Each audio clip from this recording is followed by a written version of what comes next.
What's up, everybody? Appreciate you guys joining the live stream. Just doing a little bit of digital art. Just chilling. Hope everyone had a great day, wherever you are, wherever you're from.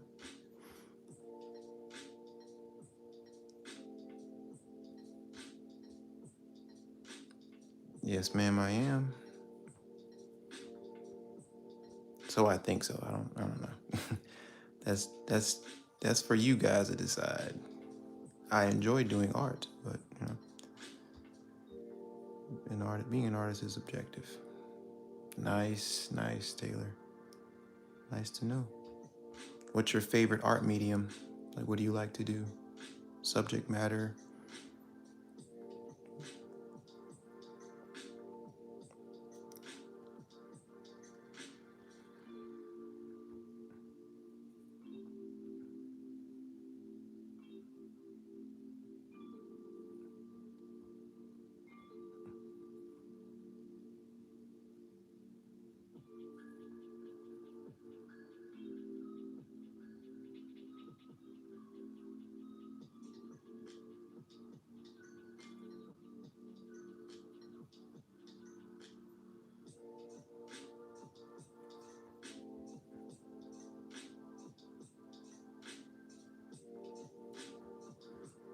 Is this your first time on this live with me or seeing my videos? Subscribe to the channel.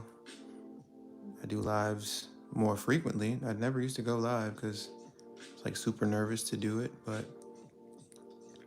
I'm starting to embrace that and doing it a lot more, on top of going back to making long form videos to help people transition into the digital art space. So if you guys are interested in what you see and want to learn more, feel free to follow my channel, subscribe to my channel, like this video, and let's connect. Let's grow together.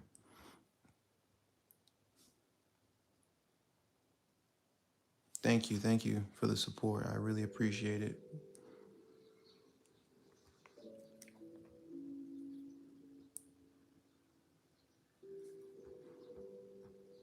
So you guys can see my process from start to finish.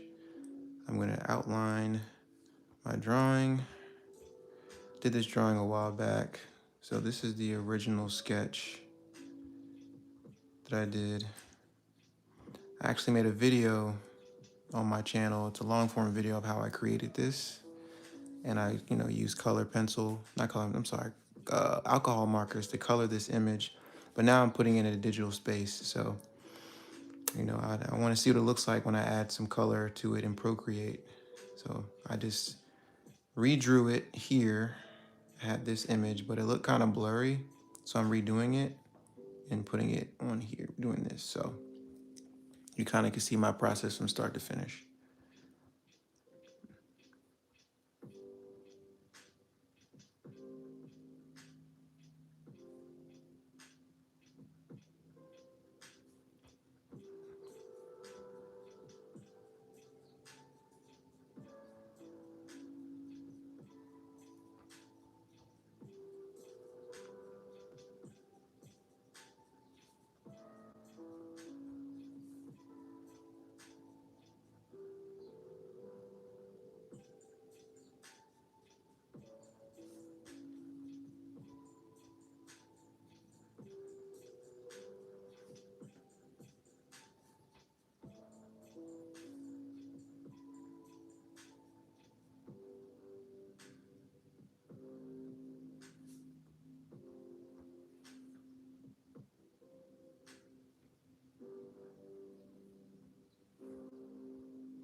What's going on? How you doing? Thank you for joining the live stream.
If you guys have any questions, feel free to ask. I'm here to engage with you all, have a conversation, and learn a little bit about my audience. So don't feel afraid to leave something in the comment section and I will reply to you.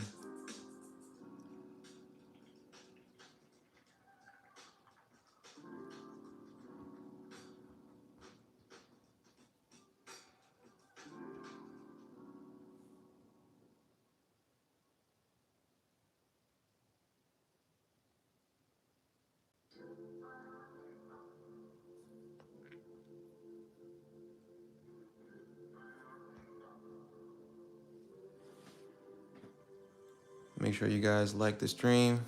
It definitely helps with the growth of my channel and the opportunity to meet more people and create an art community, as well as subscribing. It's always a benefit to that because I create new content every week, whether it's a live stream, short form, long form.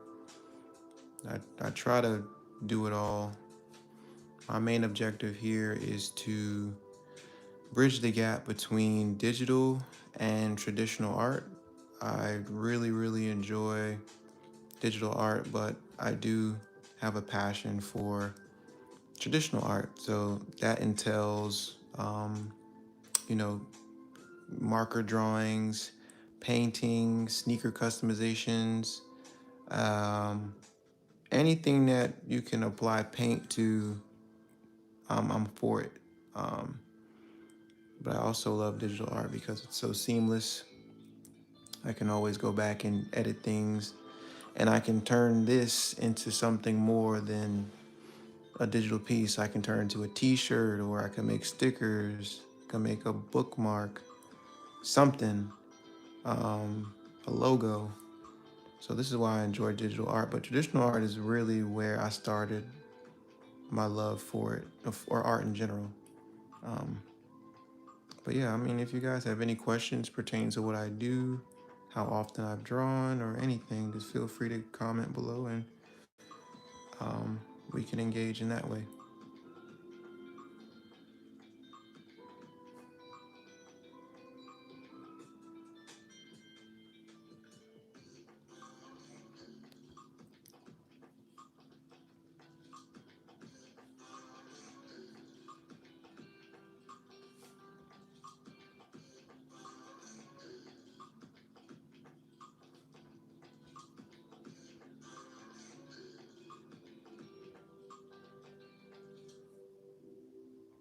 I'm currently using Procreate. It's an app, a digital drawing app um, on the Apple market. If you used Photoshop before, it's quite similar, um, but I guess the usability is more user-friendly for all levels, and it's accessible. It's mobile. You can literally take your iPad anywhere and draw.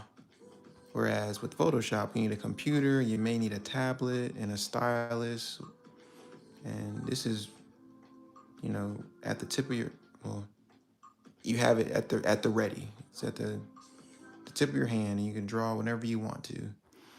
Um, I love Procreate. It's a great app. I've been using it for about 3 years, a little bit longer than that actually. Um, but I could just practice and not worry about messing up. Um, yeah, and it kind of builds confidence too with my art. Like I wasn't too sure how I was going to transition from traditional to digital art. Um, but once I kind of figured it out, it was easy for me to do.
Yep. If you go to my Instagram, sorry, Instagram, but my YouTube channel, I have a bunch of Procreate videos. Um, you can check that out. If you're looking for something in particular that you want to learn how to do, feel free to message me in the chat or comment on one of my videos below, and I can cater more content towards that. But yes, I do have videos that target um, the digital art space and using Procreate. So take full advantage of that. And if you subscribe, you'll see more of that often because like I said, I do these videos frequently.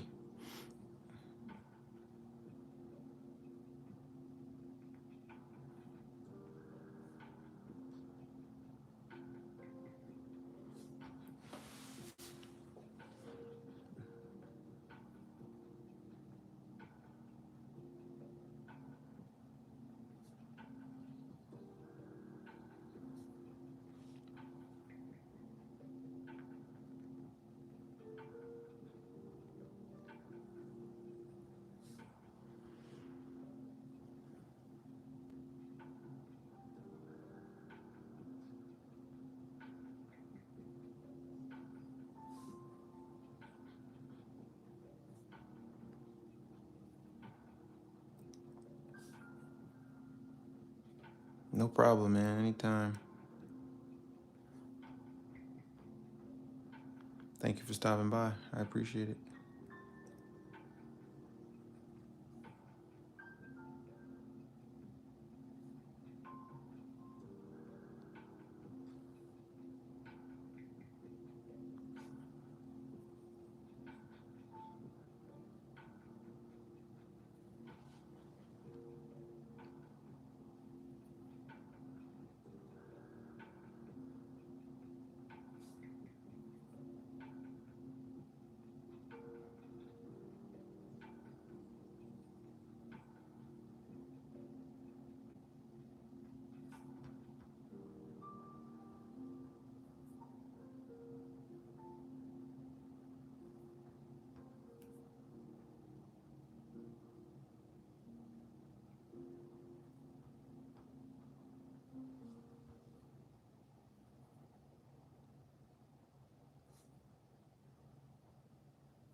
Oh yeah, man. It takes practice, and feel free, yeah, ask questions. That's why I have these streams and these videos. It allows me to keep myself stimulated while I'm, conversing with you all. So don't be afraid to ask any questions.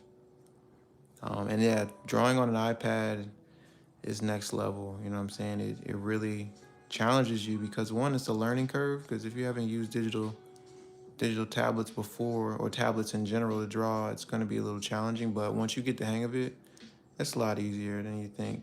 Um, no, feel free to ask all type of questions, man. I'm here to support whoever needs it.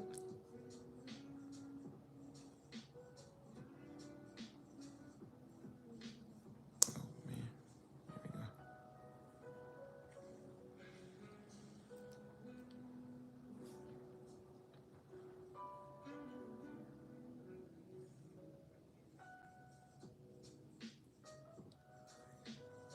Hey, man, you doing the best you can right now by even being here. I think that's that's all that matters. And then, of course, subscribing and liking the video. That's all I can ask for. I don't need no money. I don't need no praise. I just need, just to know that my work has value and people are getting the best out of what I'm doing. So no, I really appreciate the communication, just the transparency of our conversation. I think that's great. Um, Actually, I'm working on a long form video I've done. I redid the Turn Yourself into a Cartoon video that I made a couple years ago, I think 2 years ago. I'm actually remaking that video now. But I haven't done much with other people. I usually use my personal drawings to turn myself into a cartoon. Um, but I think I'm gonna try that too. I'm gonna try to recreate like famous people or celebrities, like, someone like that, just so I can practice and learn how to capture someone's likeness um, while I'm drawing. Kind of level up my game. I'm kind of uncomfortable in that space, but I, I feel like I can really get a hang of it if I try and practice more. Right now, the brush that I have, it's a downloaded brush that my friend gave to me a couple years ago. It's a custom brush, but Procreate has uh, a great selection of brushes that you can use that give off the same quality. So you don't necessarily have to get fancy brushes to produce good work. Um, just I think practice is key. Once you're able to get into the program and understand how the tools work, um, I think that's where you start to separate yourself from the pack when it comes to getting nice at this thing. So the brush I would recommend you start with, as far as outlining, is called it's called the Sketch Pen, and that's a default brush in Procreate. You don't have to buy it. You don't have to download it. It's already built into the program. That's what I use to outline majority of my work. And then when I do my sketches, like my pencil type sketches, I use the 6B pencil. Um, that works just as well as any other brush too. So I don't use many different brushes on this program. Like, I have a bunch that I've downloaded over the years, but I literally use like 3 or 4 at the most. Um, and that's okay. You don't have to draw off the top of your head. I use a lot of reference drawings.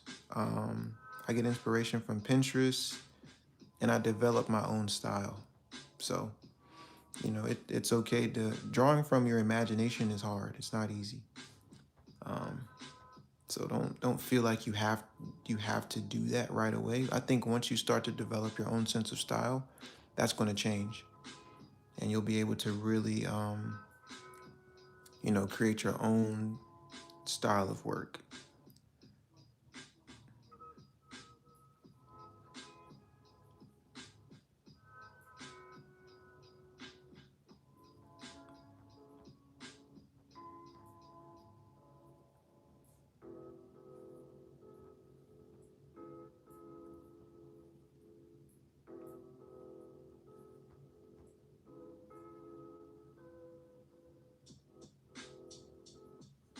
Man, no problem. Anytime, man.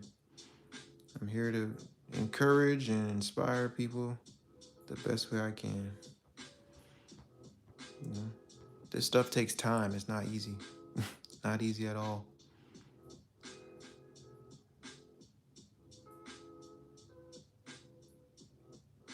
And there's a lot of people who aren't willing to teach other people how to use these programs. So for me, I'm willing to explore and teach what I know. So I feel like I'm doing my due diligence by doing that.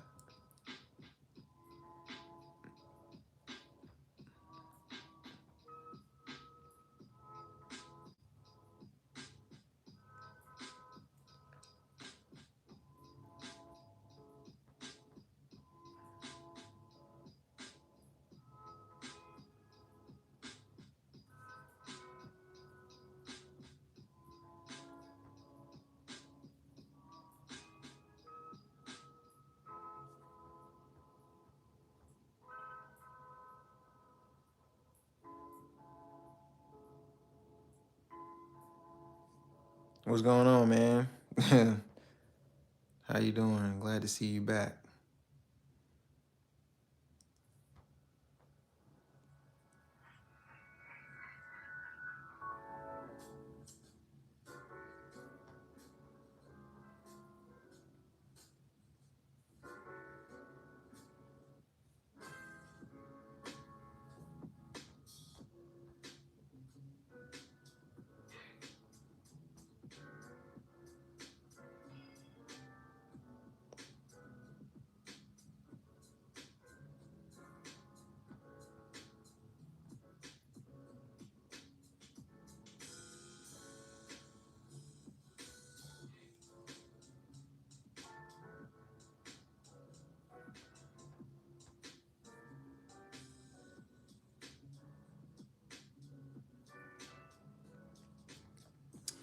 How many times I draw a day? It's changed over time, man. Like once I got a little bit older and then more responsibilities came about, um, it was harder for me to get that repetition in. So I would say, I mean, I try to draw at least. That's a tough question because I really don't keep track. But I try to draw, like sit down and draw for a couple of hours for like, I think 2 or 3 days out the week. And I actually consider me doing these live streams as my practice. So I draw about 2 or 3 times a week, but they're like long sessions. So I draw for like 2 hours, 3 hours. But I do majority of my research throughout the day. So, I go on Pinterest, I go on Instagram, I find things I want to draw, I write it down. Then I try to create small sketches, like little thumbnail sketches, so I can get a concept and I put everything together. So that's kind of how I plan everything out.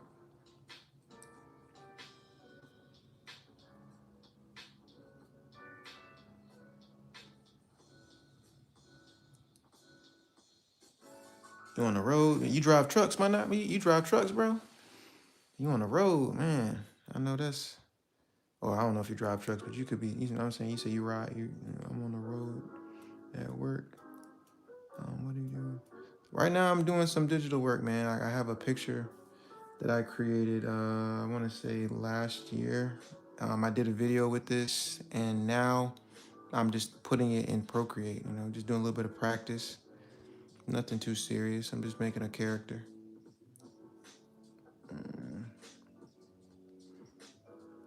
You said you on the road, so what do you do for work? I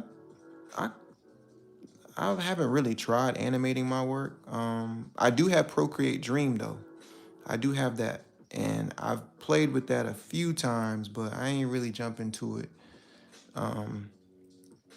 like others have. So I think I'm gonna once I get comfortable with it, I'm gonna do that, and then you know, then I'll be able to show y'all some real stuff. So hopefully I'll be able to get to that point. But if you guys just joined up, man, make sure you like the video, like the stream. This will definitely expand, you know, the content, and a lot of people will tune in if you guys like it. YouTube likes when people like other people's videos. So take the time and go ahead and hit that like button for me. Oh, you're a truck driver, man. I thought about truck driving at one point. My brother-in-law's a truck driver, but I don't know, man. Them long hours, y'all travel really, really far. But I heard the money's good, so more power to you, my friend.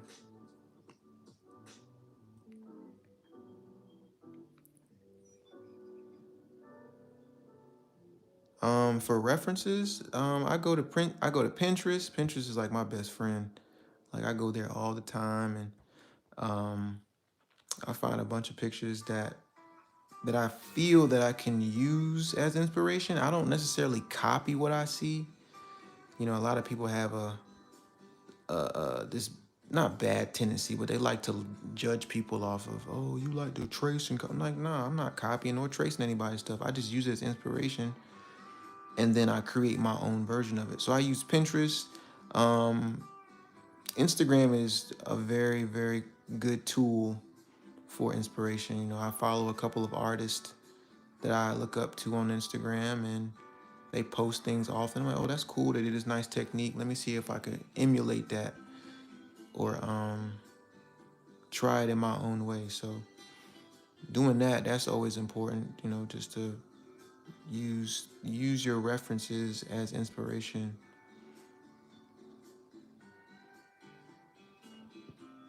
But yeah, so Instagram, Pinterest. There's this other site called Dribble. That's like a graphic design illustration um, like website where people can get inspiration. I'm pretty sure there's a bunch of others, but I only stick with one or two. And sometimes I just go on the internet, bro, and I just browse, see what's out there. I'll type in a keyword and put it together. What I'm gonna start doing, I'm gonna start using AI to kind of come up with some prompts. Um, I could type in like, I don't know, samurai with roses, and they'll give me a bunch of ideas with samurai with roses, and I'll use that as inspiration too. So take advantage of this whole AI concept and how it's going to relate to the art space, because a lot of people don't know the power of AI until you get a full grip of what you can do with it. So, but as of right now, I use Pinterest and Instagram for references.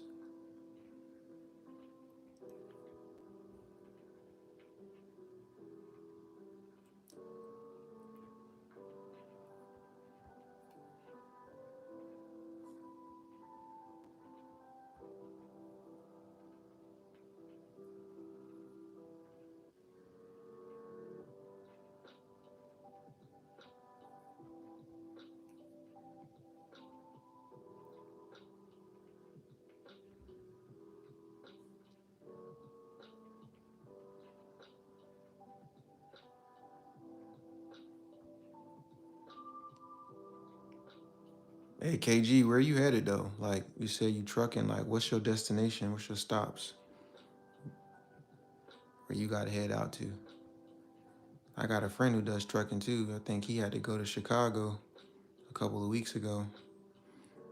And we live in North Carolina, so the Midwest is kind of far from where we stay. So I know he's been traveling for a little while, but I wonder where you driving from.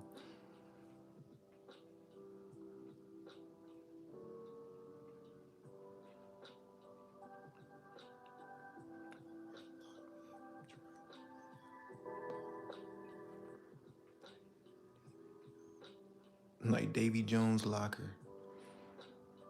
Nah, that sounds like a dope concept. Is that something you're trying to draw, or my fault, I didn't mean to slide the camera. Is that something you're trying to draw? It sounds like a it sounds like a dope concept. I probably misread that. My fault if I did. All right, I'm almost done with the line work, so I can start coloring this joint in a second.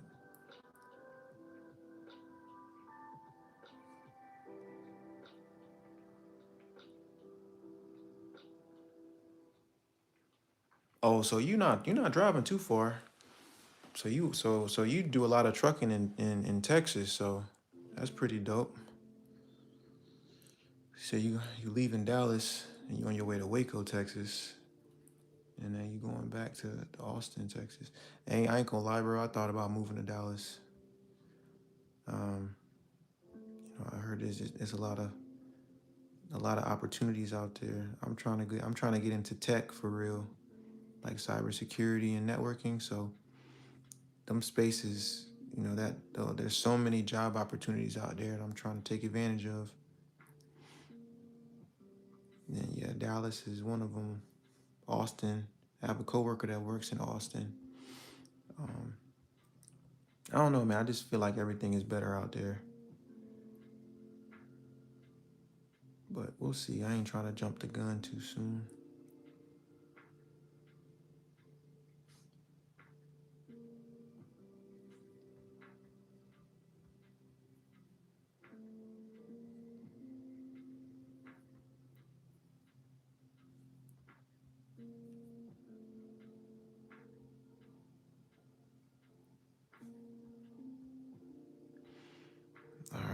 think I'm done with my line work, so I can start coloring.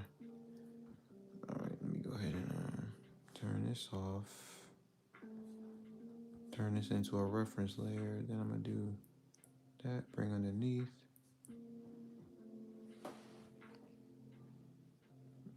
Welcome back, Taylor.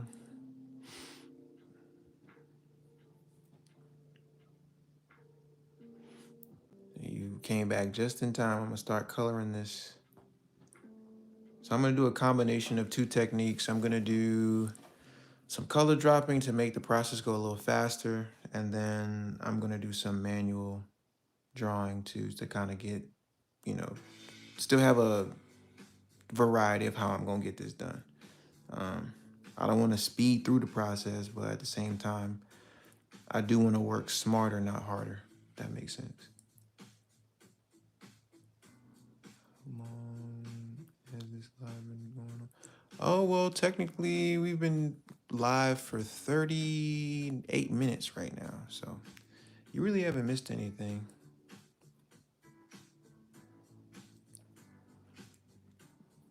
Yeah, like Pirates of the Caribbean. Keep up, keep your feet. Lock 'em up like David Jones. Okay, that's dope. I like that concept. It's a dope concept.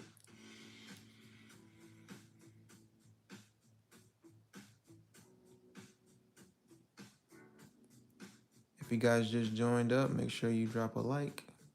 I would greatly appreciate it.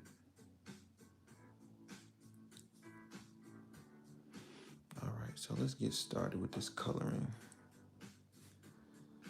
Let's make sure all my areas are sealed up first. All right.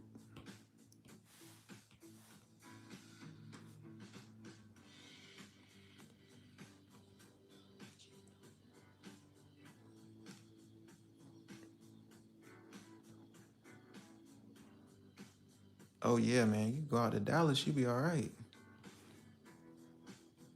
You know what I'm saying? There's so many opportunities out there. If you have a plan, I say go for it, man. You know, life is short. And it sounds like you know what you're doing, so definitely take advantage of it while you have the time and the opportunity.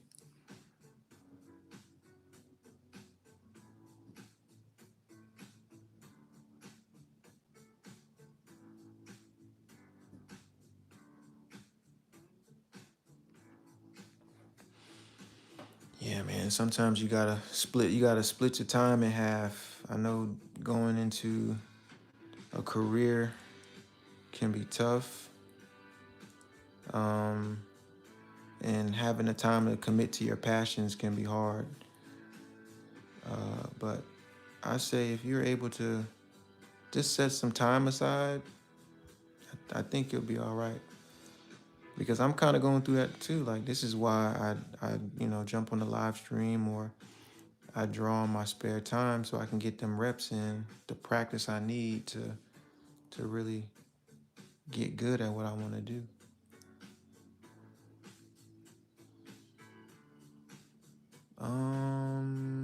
When did I start drawing? Oh, that's a great question because I started when I was a kid. It all started like elementary school with crayons and color pencils and construction paper. But I started to take it serious. I want to say I was in high school. Um, when I started in high school, I was able to really understand like tones and shading and all that other stuff. So um, I started taking it serious in high school. So I would say I was like 14, 15. So I've been drawing on and off for about 15, 16 years because life takes over and you can't commit to the same stuff that you want to, and so it gets kind of tough.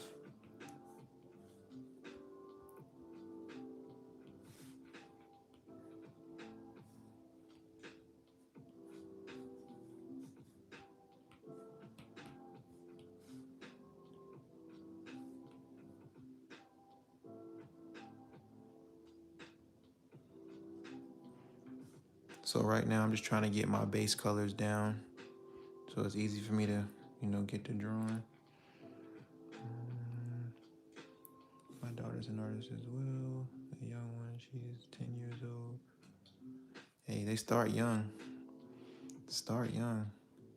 I really feel like art is an acquired skill. You don't have to be, you know, people think, oh, it's a God-given gift. Well, yeah, I mean, depending on how you look at it, but you got to put time into the things you want to get good at, you know. We can assume that we're naturally talented at things, but if you don't put enough work into it, it can't manifest into anything. You have a seed, but you have to be able to water your plant for it to grow and get better, so but I think that's cool. I want to do that. I think that's cool that your daughter is, transitioning into art. And oh no, I made a mistake. I gotta redo it. Sorry. Yeah. So yeah, I mean, starting off young is always great because you're able to learn at a young age and take account of what you want to know and what you don't know and where you can help and all these other things. So I think that's amazing. Sorry, I made a mistake earlier. I accidentally put my colors in my reference later, and that is a big no-no. So I had to fix that up real quick, but don't worry about it. I kind of understand where I need to be to get it back right. This is why I love digital art, because I was able to find the mistake, correct it, and you know work it out.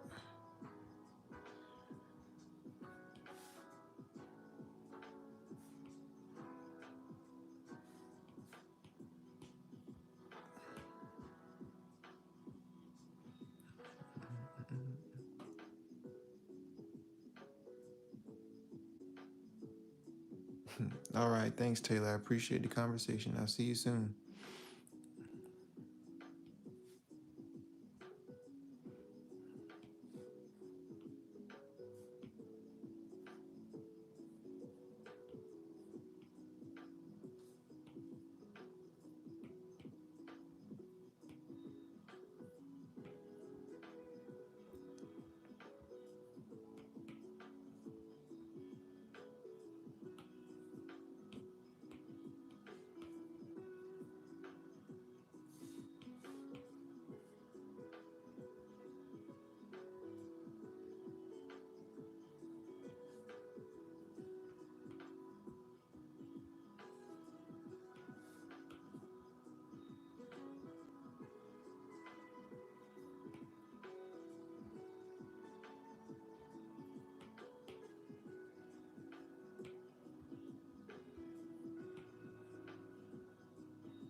Hey, Simone, how are you?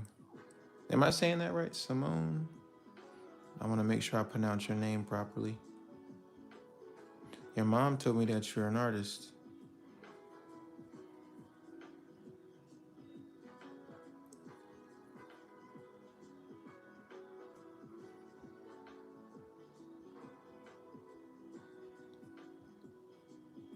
All right, good. I'm glad I pronounced it properly.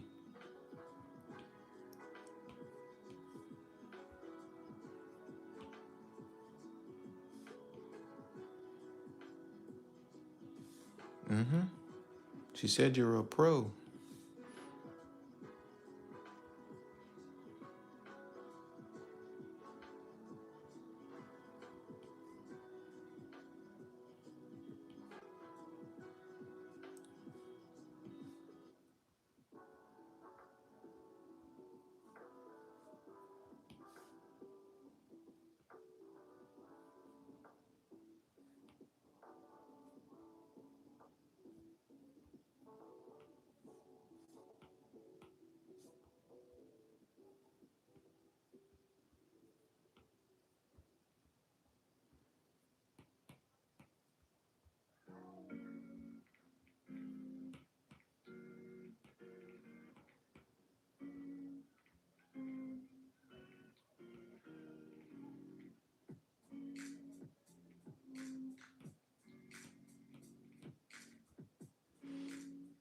Oh, you actually can. If you, I don't know if you have social media at all, but if you were to go, I'm gonna write it down really fast. If you go on Instagram and you follow this page right here, or message this page right here, at,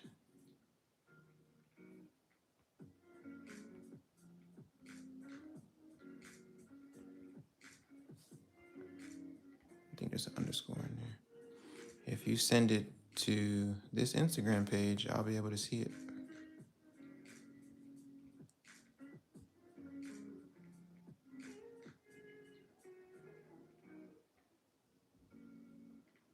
Just let me know if you need me to put it back up there so you can find it.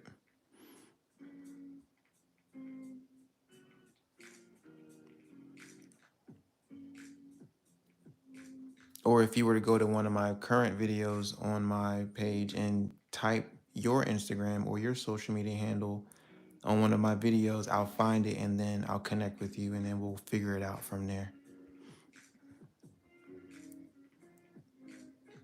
My favorite thing to draw, I don't really have a favorite. Um, I think I'm just more of a conceptual artist. Like, you know, I enjoy drawing anime images. I try to create my own little characters. Um, you know, whatever comes to mind, really. I don't have anything set in stone what I do. I just sometimes I just pick up a pencil and I just draw and I get inspired by whatever I see.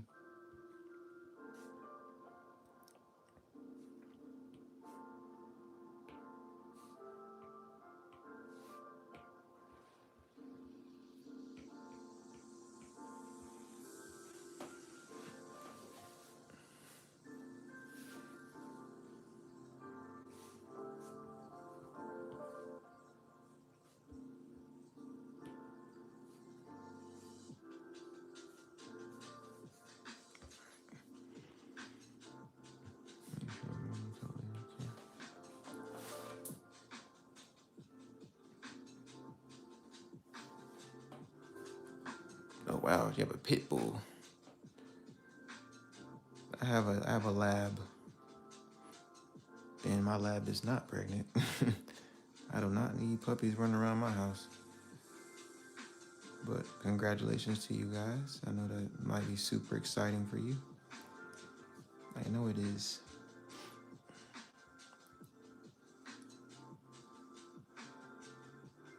I actually have a video on my channel of me drawing my dog in Procreate. So if you ever want to check that out, feel free.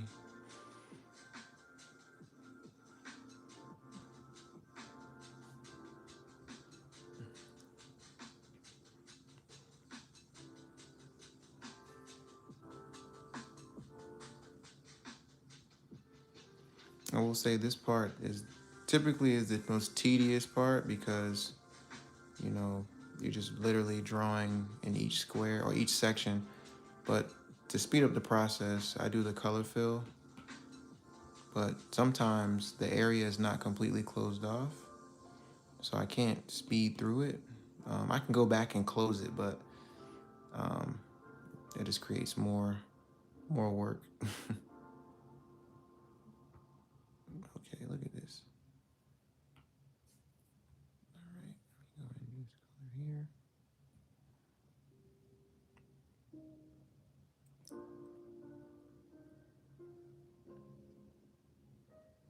If you guys just joined up, I would love for you to leave a like.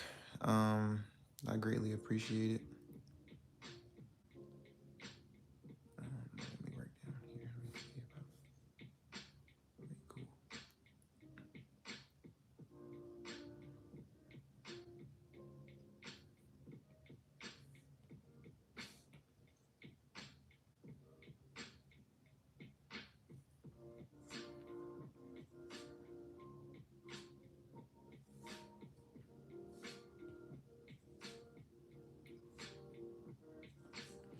All right, I'll be here.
closed off. I thought I closed it off.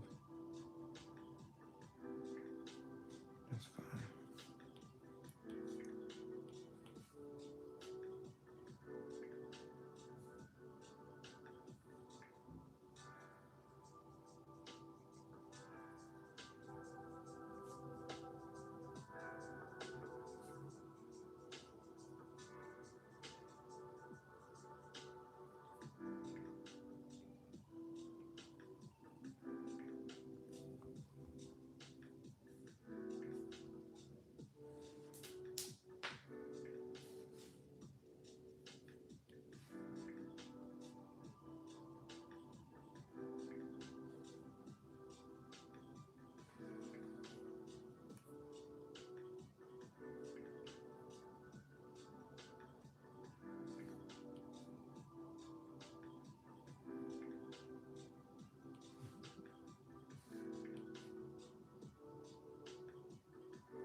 Oh man.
All right, let me change the pace of this music real quick. Give me 1 second.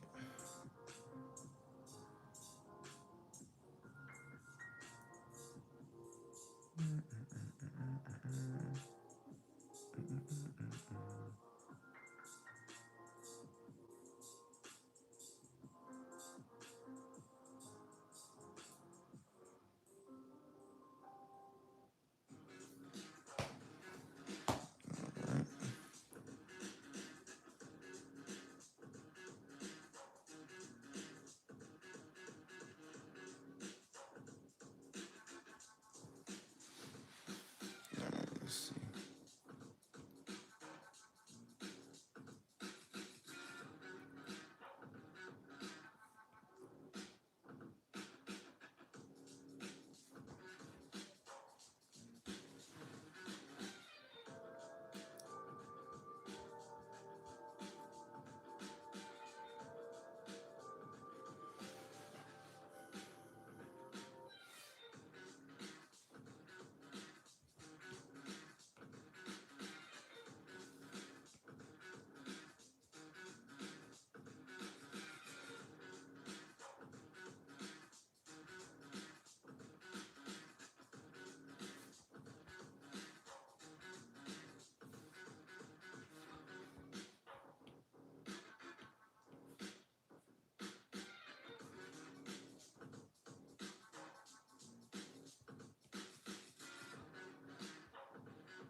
There's no way that's seeping through that.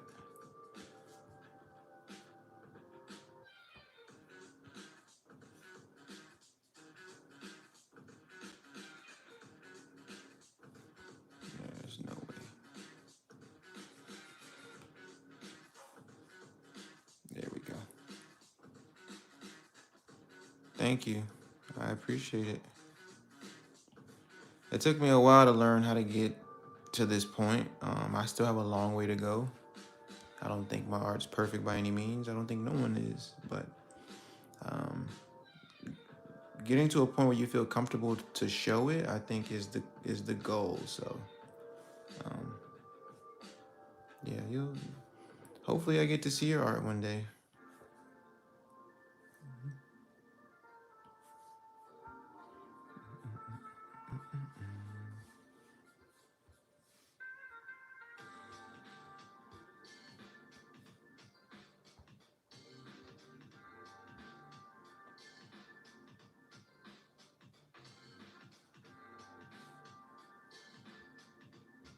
Oh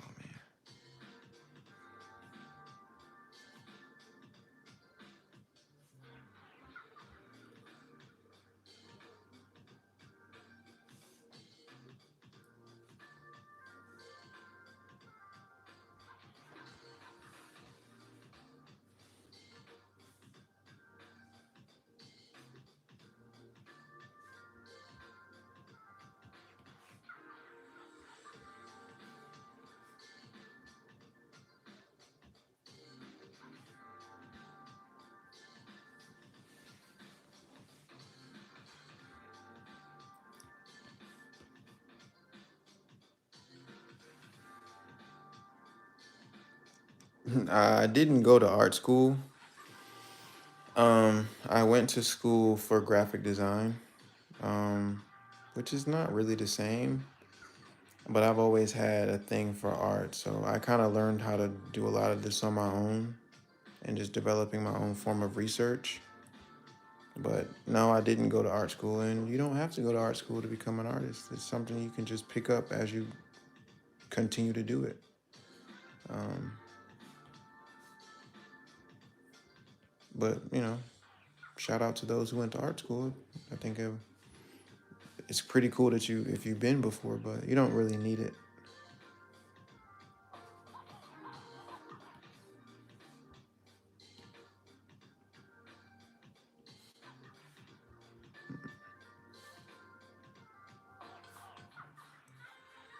Oh no, it's too dark.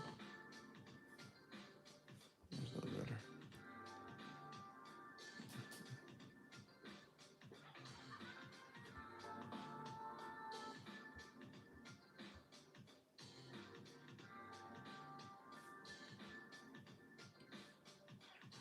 What in the world?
Yeah, I mean that's what happens when you go live. Some people stick around, some people go and they come back, or they just leave altogether. So I don't really look at this as how many people is gonna be here. Just I'm just trying to do something to keep myself active. Um, so yeah, I don't get too caught up into a lot of people watching. If they watch and stay, I love it. I mean, I appreciate it, and then we can talk, and I can get to know you as a person, and you get to know me as well. But it's okay if a lot of people don't stay. I mean, I'm not looking for a large group of people. If it happens, I'm super happy. But if it doesn't, I'm okay too. As long as they like the video, that's all that matters. Liking is what that matters. That's what I like to see. Um, so, all right, I guess I'll mainly do this now.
Yeah, man. Sometimes, um,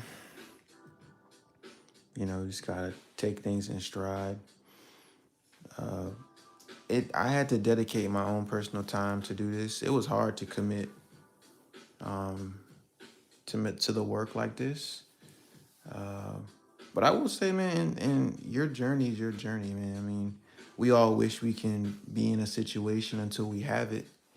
Once we get used to it and things change and you start to see life a different way, it, you may like it, you may not. But it took me a while to get to this point. Like, I mean, like I said, this was an acquired skill, and I had to dedicate the time and the effort to get to this point. So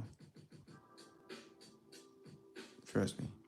I mean, I'm pretty sure there's room for you somewhere, so you can kind of blaze your own path and become your own artist.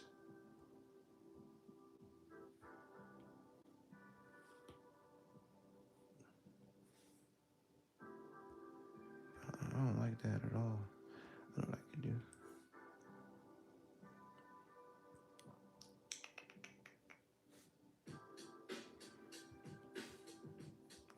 That's a little bit better. Nope. It's an opening right there.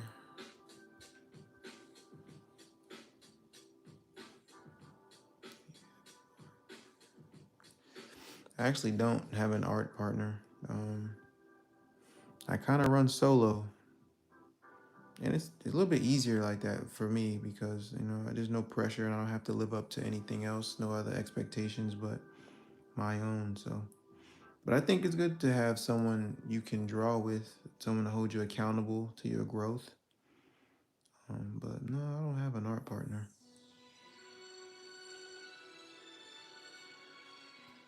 Quite frankly, I don't have many friends that do what I do.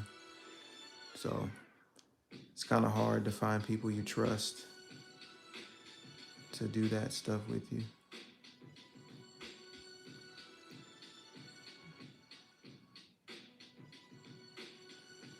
If you're joining the live stream, be sure to like the video.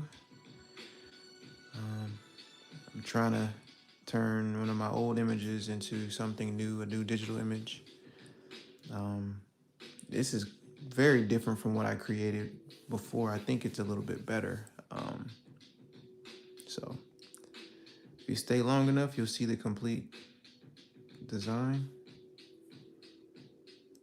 Uh,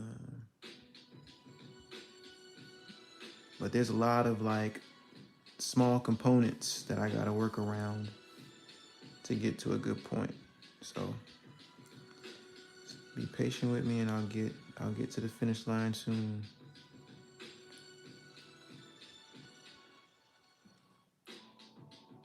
Very true.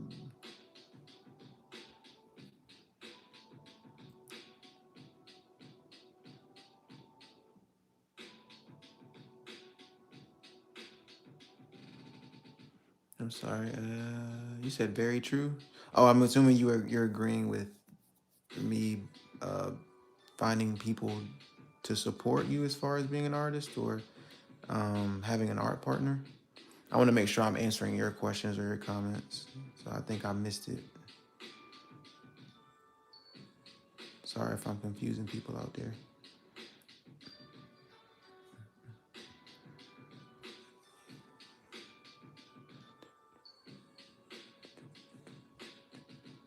Okay, yeah.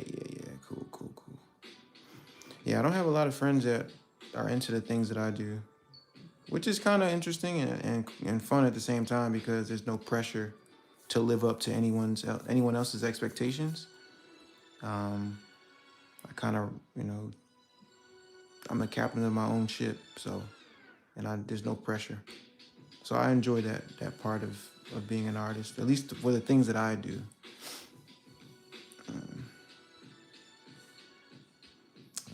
I think I need to change this color if I'm gonna have that color beside it. So let's go with this pink instead. It's a little bit better. That's better. Yep.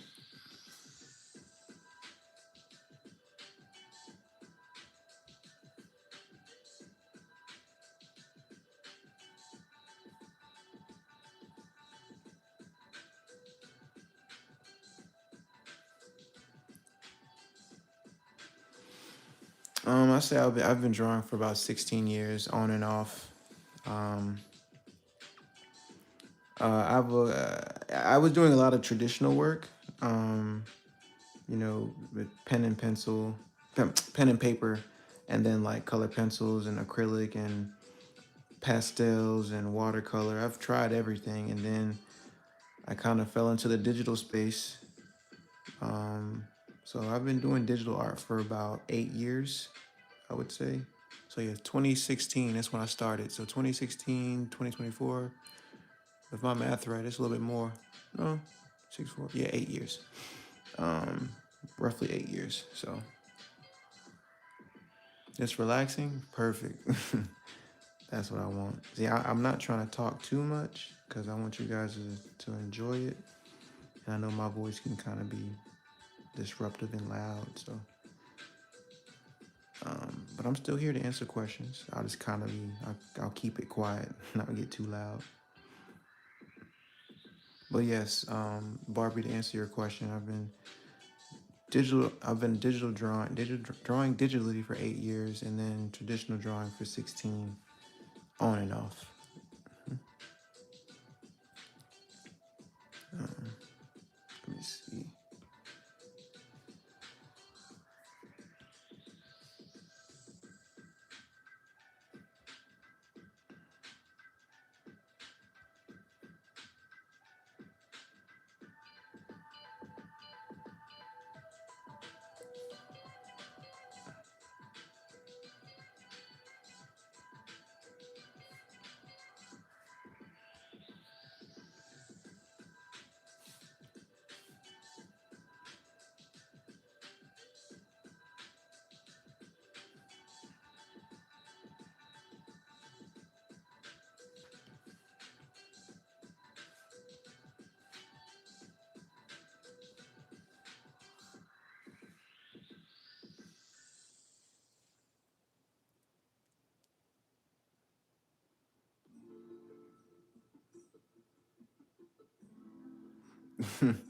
Nah,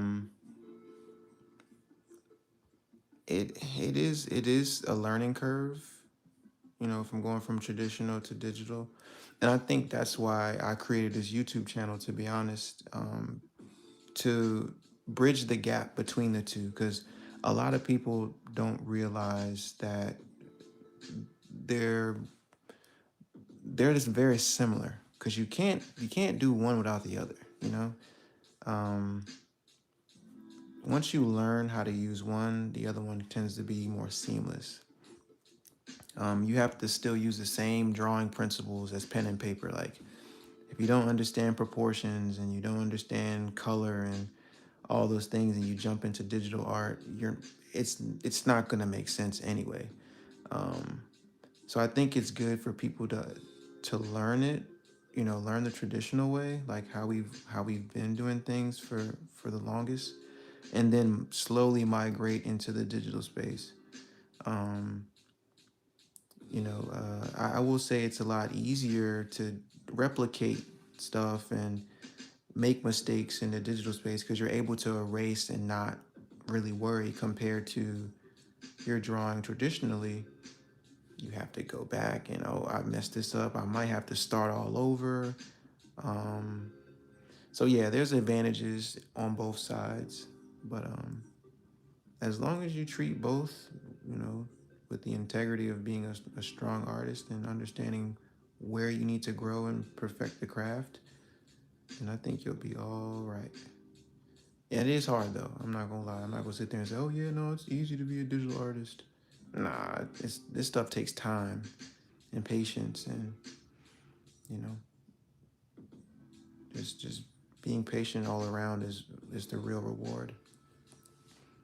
And trust me, it's good to have conversations so you don't have to not talk.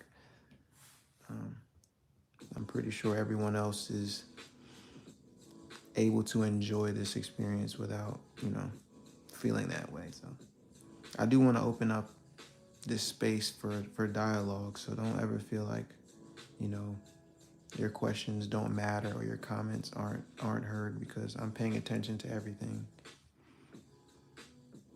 That's the point of this live, is to not only practice and get the repetition that I need to stay on the top of my game, but to connect with the audience and the people that I'm trying to build a community with on my channel. So, I think that's one thing I was missing was that community piece. It's easy to make videos and people can't connect with you. Oh, this is just another content creator doing this thing and begging for likes and subscribers. Nah, I'm just a normal dude just finding something to do on a weekend. At the same time, trying to build an audience and cultivate a group of artists that understand process and, just the learning curves of being an artist in general. So,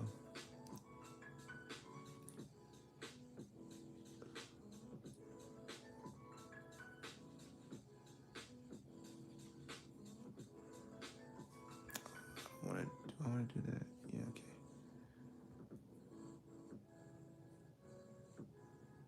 I will say, coloring is the hardest part because um, you gotta fill in all these small pieces and these components, and it can get really tedious. But once you get to a point where you like what you see, things start to move along a little faster.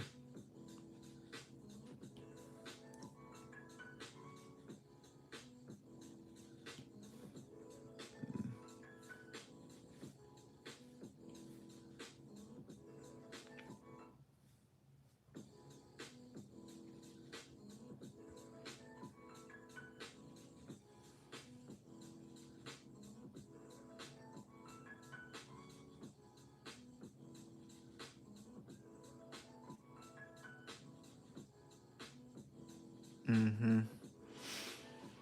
Yeah. Um, I think, and I think we may be going through the same type of experience when I first started YouTube. I was kind of scared to show that personable side. So I did a lot of videos where I didn't talk, or I just kind of let my artwork do the talking for me.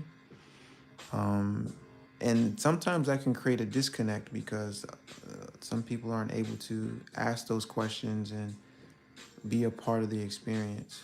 So even me right now, having a conversation with you or anyone else who comments, this kind of helps me build that trust factor between you and I, because this is me as authentic as I can be, and you're seeing me do this in real time, so it's not like I'm editing anything. It's not fake.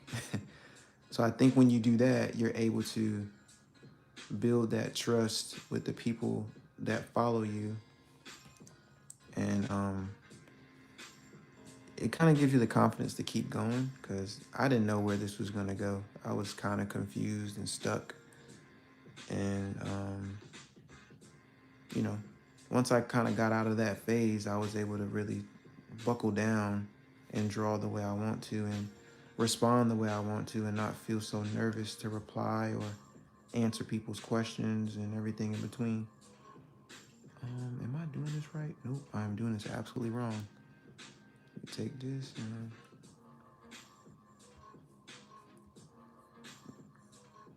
it's over there.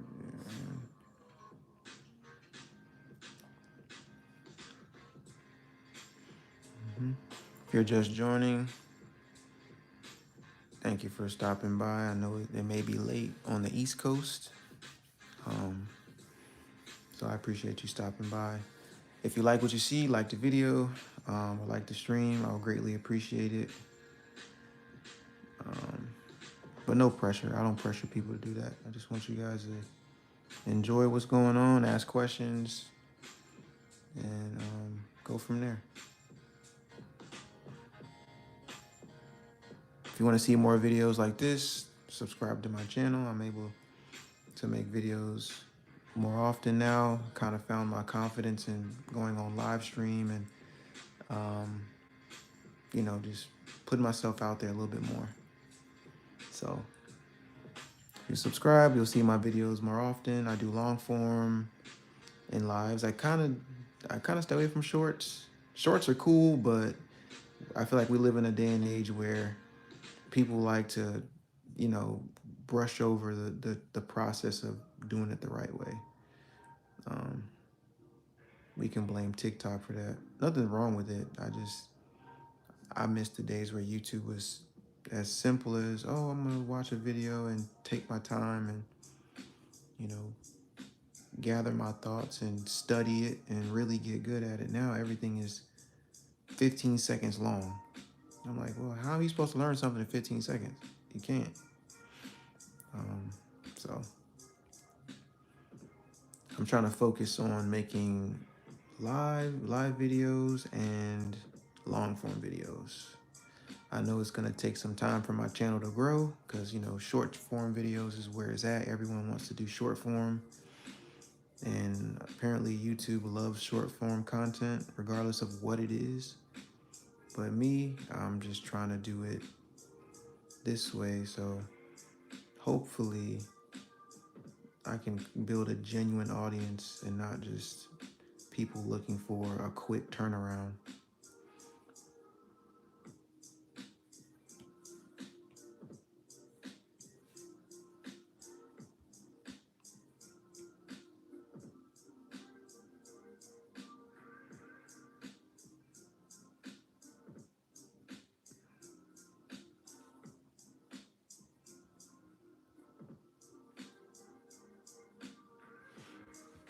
So after I'm finished coloring, I'm gonna go in with the shading. Um, how I shade, I do shell shading. And what that is just blocking off a darker tone within the color. So it just creates separation and depth. That's it. It's nothing too complex. I know a lot of people use like Gaussian blur it to make it smooth. But I mean, you don't have to do that. I don't do that stuff. I've done it before, but I just found it to just not be my style of work. So I do a lot of shell shading. And if you're not sure what that is, I'll show you in a minute. Or what that looks like, I'll show you in a minute.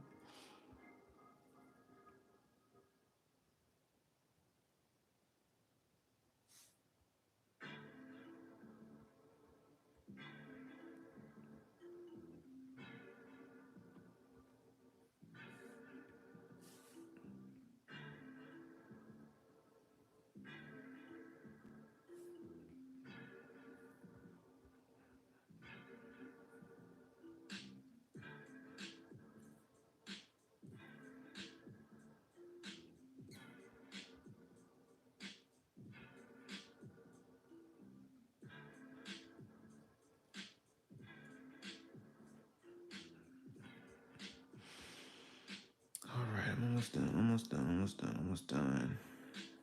Well, almost done with this part.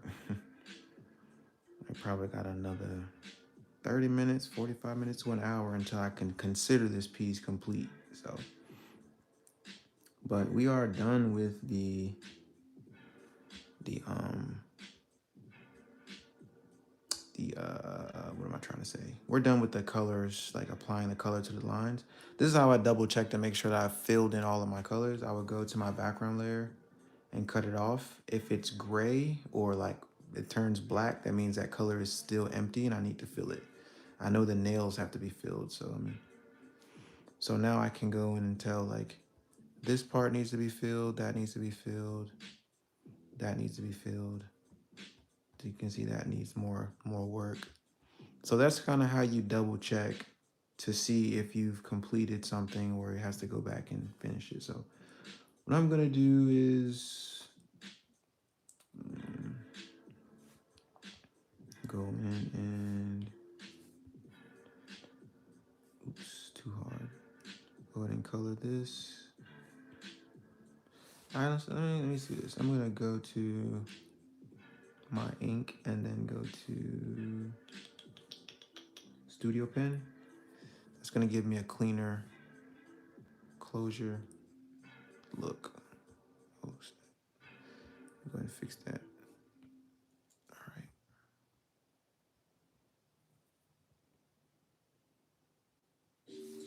Then this should work. Yeah, I should do this. Oh, nope. Let me see. There we go. All right.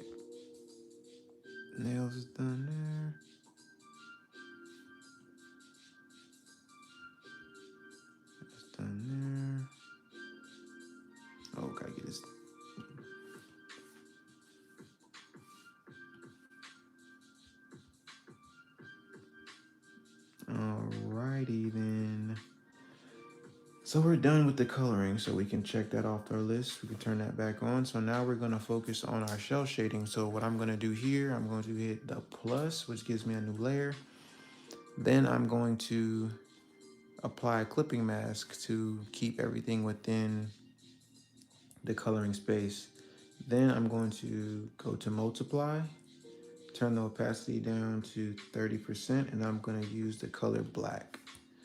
So with shell shading, you have to take account of, and this is where I mentioned like the theory of art is all the same. You have to understand that theory of design, lighting and shadows. If you know the light is coming from one side, the shadows on the other side. It's that simple. But since this is a cartoon or illustration or whatever you want to call it, you can bend the rules a bit, but just keep in mind how lights and shadows work. Um, it's a lot easier to understand that and apply it to this than just assuming where things go, and then you'll be confused and it's just gonna be a bad day. So um, I'm trying to figure out where my light source will be. So I more than likely have my light source, depending on where it is. I can have it coming up from the bottom. Oops, hold on. I got my light source coming up from the bottom. I can have it coming from this side. That means my shadows will be on this side. Or I can have it coming from this side and my shadows will be on this side. But for this, I'm just gonna kind of play around and see where I like it and go from there. But let me go ahead and show you guys what I mean by shell shading. And I think you've probably seen this before, but I don't know if you've seen it applied. So let me see. I'll do that. If the color seems to be too intense, you can always go back and turn it down so it's a little subtle.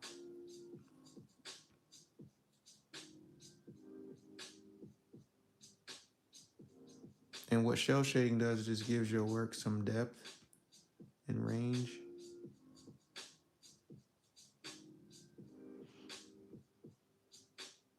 And some detail. And, well,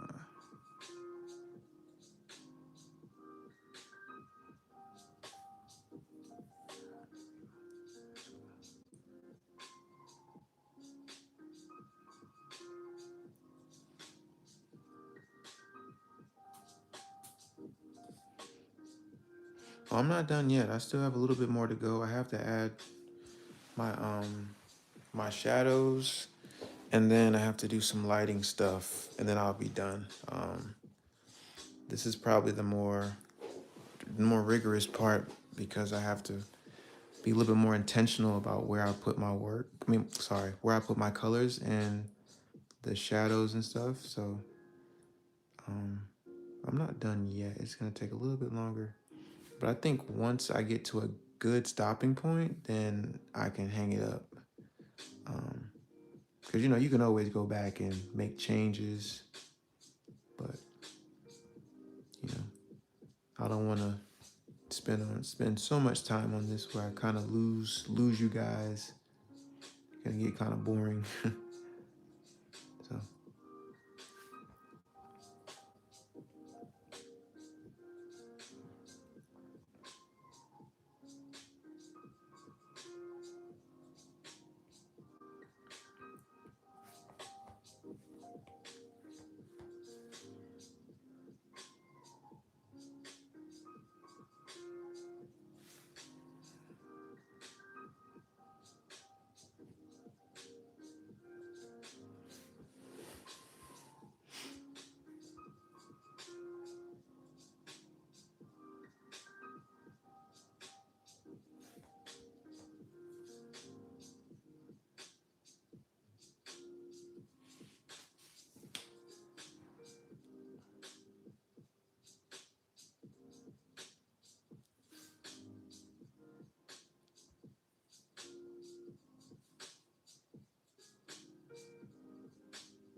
Yes, thank you so much.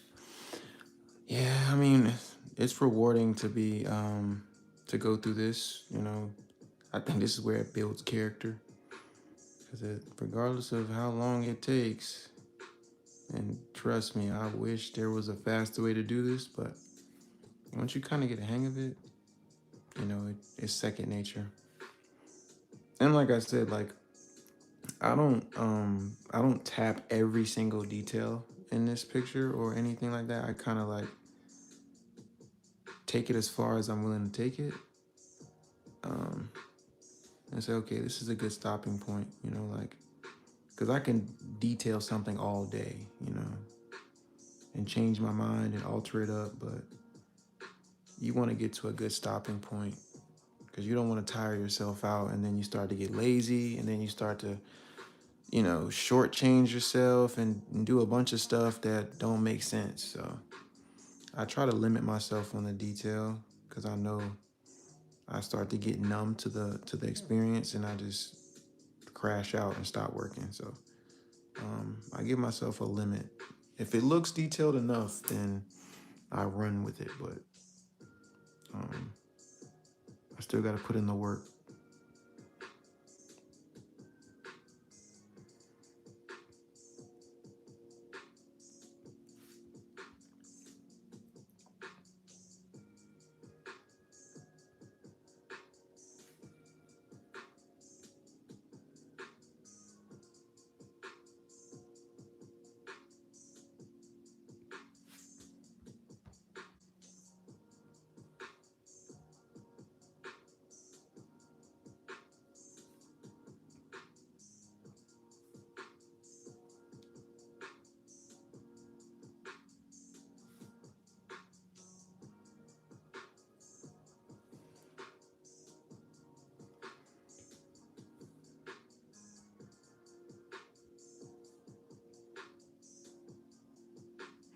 But I think for the sake of this live, I'm gonna limit it um, to a good amount. I mean, I'm not gonna detail every because there's a whole bunch of stuff going on right now. I mean, this looks really good already. Like I like how this is playing out. I'll go in here and add a shadow underneath this flower petal just to bring some emphasis in there. Then even underneath the nostril. And then of course, just to connect. And then I'll go in and do this here. And then the teeth, you just do a little gray line. And I do this little.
I actually made the same drawing with Copic markers.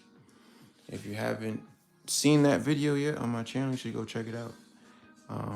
It's actually the last long form video I made. Just kind of showing the process of how I did it. This is a digital version of that same picture, but it's altered up. It's completely different. Um, I think once I'm done with this, if you guys are still around, I'll show you what that marker drawing looks like, so you can see that. But I actually like this one much better. Um, just because I'm able to now experiment with it and look at it in a different way. Um, that's the only reason why. I don't think it's better as far as like the design. It's just like, oh, I just like this a tad bit more in the digital space because I'm able to make the changes without any risk.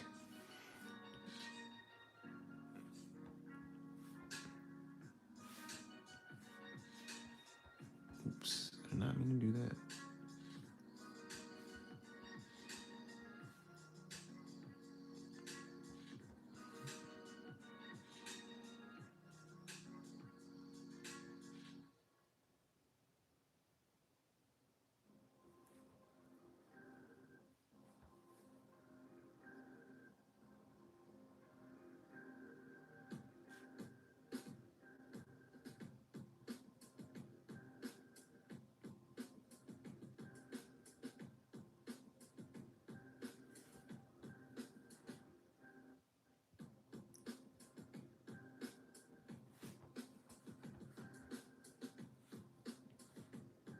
Mm-mm, that's not gonna work.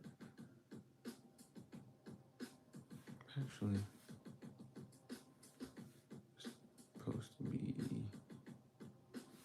red. Oh man, what's that? Can't do that. Almost messed up.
And with shell shading, you can apply the shadows like right here.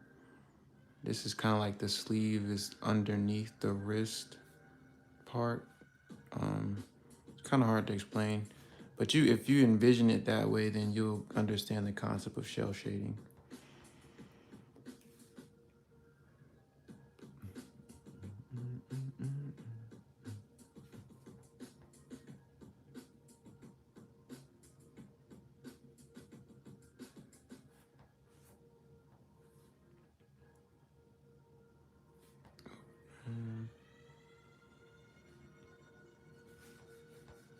I think that's okay.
Thank you. Yeah. The SpongeBob one, I know I did. I turned my marker art into the digital art. I think that's the name of the video. Um, that was one of my favorite ones because I was able to really show how both digital and traditional art can work hand in hand. Yeah, that's my go-to. I love videos like that. I wish people would view those videos more on my channel because that's like the purity of what I do. Um, I know the turn yourself into a cartoon video is like the number one video on my channel, and I love that. But I definitely have more work on there that I think would have just as much volume of appreciation and just time that I put into it that people would like. So, but it's not. It's basically the if people discover your channel or discover the work that you do, um, you know, and they are committed to who you are and as an artist and like your work, they'll search for it while they're there and not just be drawn to one video. But no, I appreciate you taking the time to watch those other videos. I put just as much time and work and effort and editing into those than I do any other videos. So it's very important to know that I have a audience that cares about that stuff too.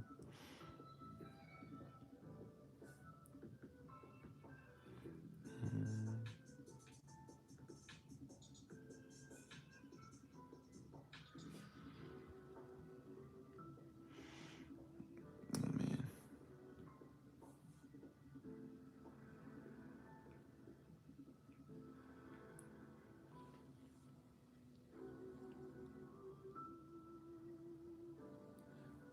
thank you. I appreciate it. Yeah, I think that I love the fact that YouTube made that my flagship video, and I think it's at like 97,000 views right now. And I don't know, I just got really lucky. I want to say because I did not know that video was gonna do what it did. Um,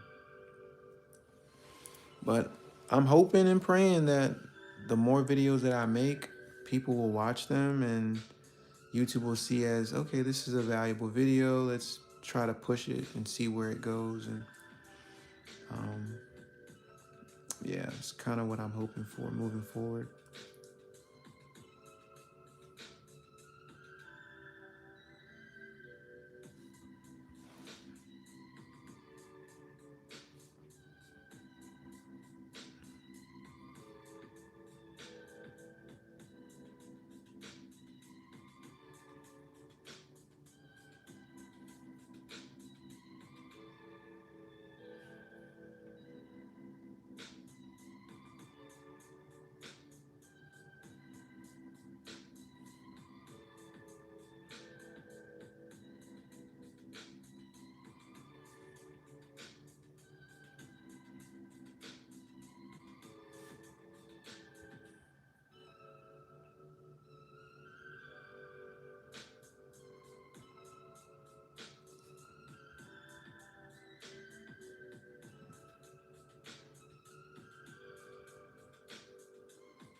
Turn it down. It's kind of.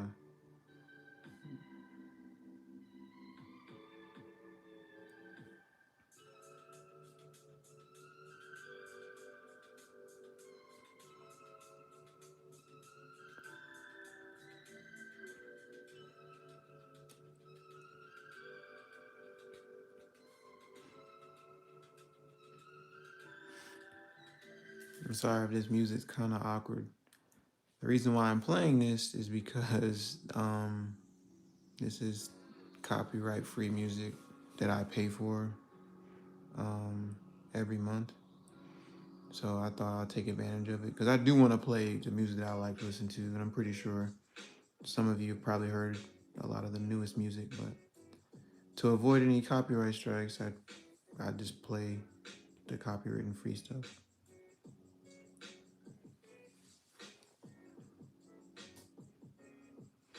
Yeah, surprisingly, I had one. I think a couple years back, I blew up on. Not, I wouldn't say blow up. I didn't blow up on anything, but I had one of my videos went kind of viral, and I think when I say viral, it got a lot of views in a short period of time, which led to a lot of followers. And I think after that, my channel hit a standstill on TikTok. So I still post on there periodically, but the numbers don't make sense to me. So it's hard to get some accurate results out of TikTok because it says, I mean, I'll look, it'll say, oh, do you have X amount of new followers, but the number doesn't really change. So I'm like, I wonder how that works. So anything I post on YouTube or Instagram, I just funnel it over to TikTok just to see what happens. But I don't bank on TikTok for anything. I think TikTok did what it did to help, the fast-paced consumption of content, whether it's art, whether it's political stuff, pranks, and whatever the stuff is.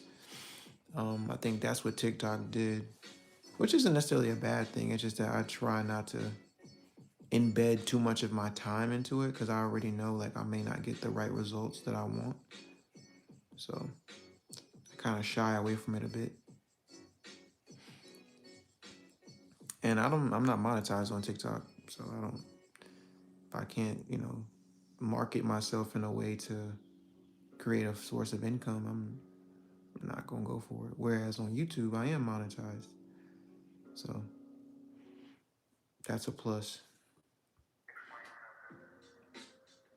TikTok's cool. I just rather focus on something else. What's good, Prince? You happen to catch me on another live, man? I'm back. I think the last one I did was it Wednesday? Yeah, I did it on Wednesday. So now I'm back and doing something else, man. I'm gonna do these more often, so you may catch a lot more in the future. So be prepared, man.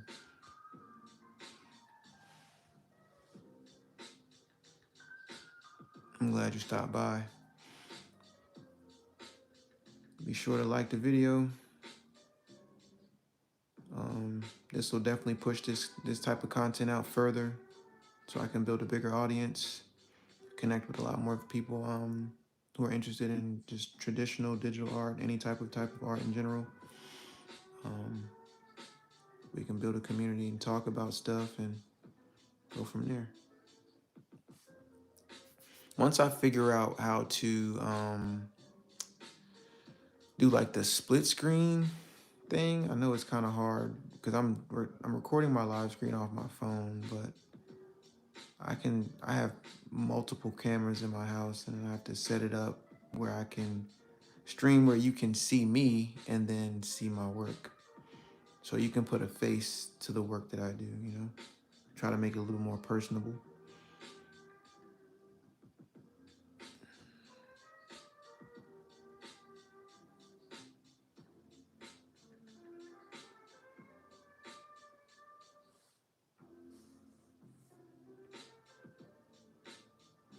So once I figure that out, I think I'll make my live streams way more interactive.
Oh yeah, man. Them iPads, they be tripping. I think that's part of Apple's scheme though. You know what I'm saying? They let your iPad work for a good 4 years, 5 years at the most, and then little stuff start to happen, and it's like, dang, I can't even do what I want to do anymore. So now I gotta buy a new one. So I already know how it is. I kind of go through the same problems with this one. I think I've had this iPad for about 4 years now, going on 4 or 5. It starts to lag out a little bit, but as long as I keep it updated, it's all right. But I know they just released a new iPad Pro, has a faster processor, and it's more in tuned with the new updates with Procreate. You know what I'm saying? So I might just get it off the strength of that. Hopefully that soon, but no rush, man. I'm enjoying this iPad right now. It's still getting my money's worth. So I'm just doing what I can with what I have, my brother.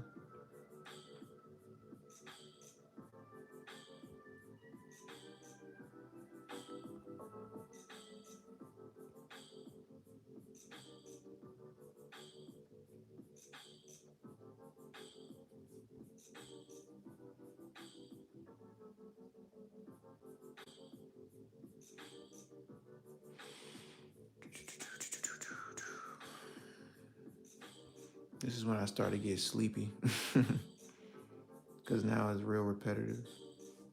But sometimes you got to push through because this is where you separate, you know, the wannabes from the legit people. You know, a lot of people want to quit when it get too hard or they don't feel like doing it anymore, and then you're just known as a quitter. But I believe working smarter, not harder. So I try to find the best alternatives for these type of things like shading and detail and color and lighting. You know, what can I do at this point to kind of make the picture look its best without burning myself out? And I think what I'm doing right now is the best form of that. And I think this has turned out really cool. I mean, I wasn't expecting it to look like this. I kind of was winging it. I ain't gonna lie, I didn't have much of a plan as far as color goes, but I think I figured it out.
What's going on, y'all? If you joined the live stream, make sure you like the video.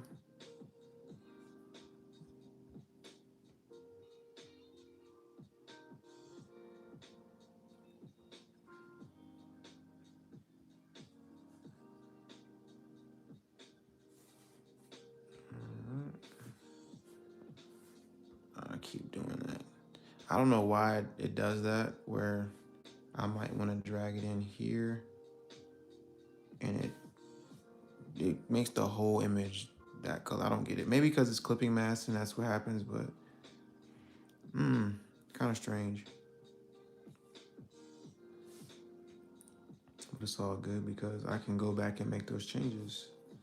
It's the advantage of having an iPad with Procreate. You can always go back and make changes.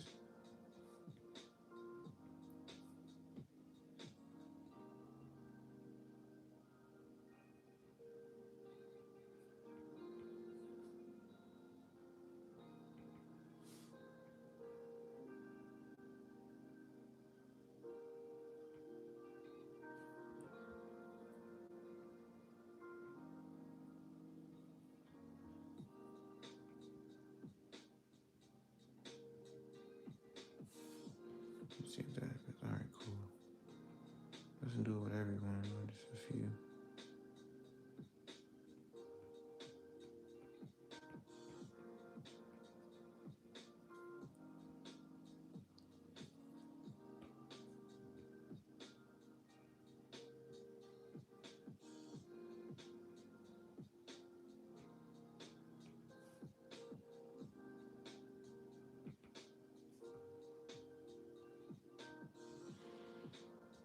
So thoughts, opinions, what do you guys think so far? What am I doing wrong? What am I doing right? What do you want to see in this video or this drawing? If you have any questions of how or why I'm doing certain things, feel free to ask me that as well.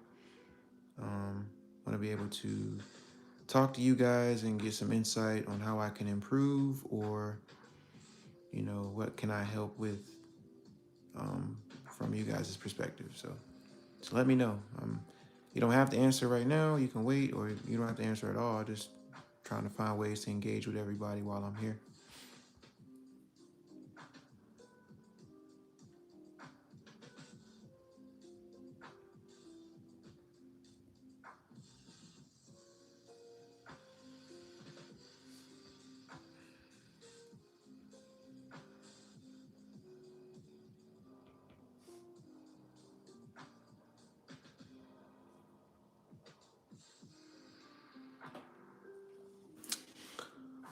What inspired me? What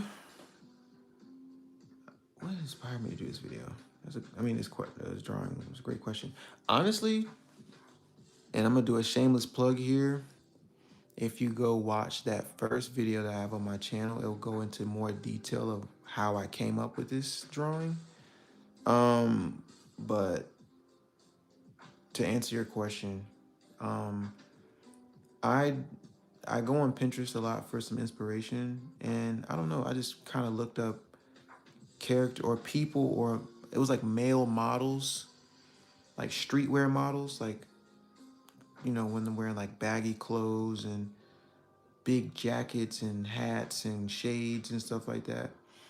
And I was like, what can I do to emulate that style? And surprisingly, I seen this picture of Tyler the Creator, and he was sitting in this type of pose or whatever he was doing with these big bulky shoes. And I was like, oh, that might be pretty cool. So I kind of use his silhouette and his stance as inspiration. But once I kind of got the idea out of my head, that was it. And of course, I'm not too sure how many people are familiar with him, but he's very well known. Gox, the amount of detail he puts into his doodles, he kind of changed the game of character design, and he's always inspired me. So indirectly, you know, I I have a lot of his elements in my artwork, but I'm very confident to say that this is my work, my style, my everything, just by the way it looks in general.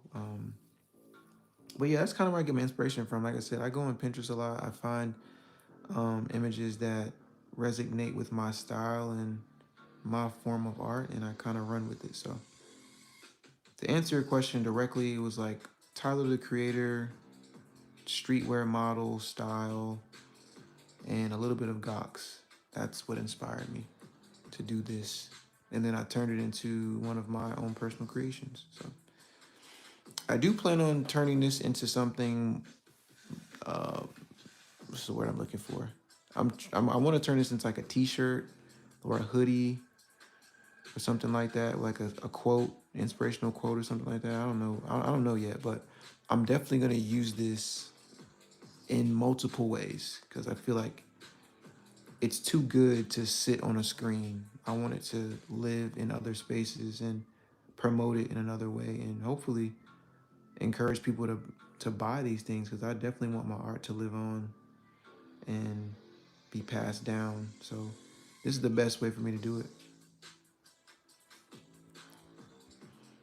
All right, I'm to a point now where I'm okay with where the shading is. I'm just gonna tackle a little bit over here, and then I'm gonna go to the lighting, or the highlights, and then I'm gonna kind of close it off.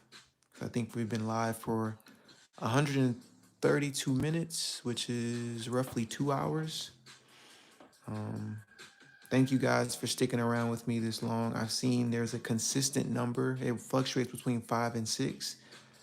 Um, but I know who's here, you know, and I'm keeping that in my mind. So, you know, when you show up and you stick it out, I remember who you are. Like for instance, Prince, KG, um, they were here last stream, and I was happy to see they came back around. So I don't forget names. So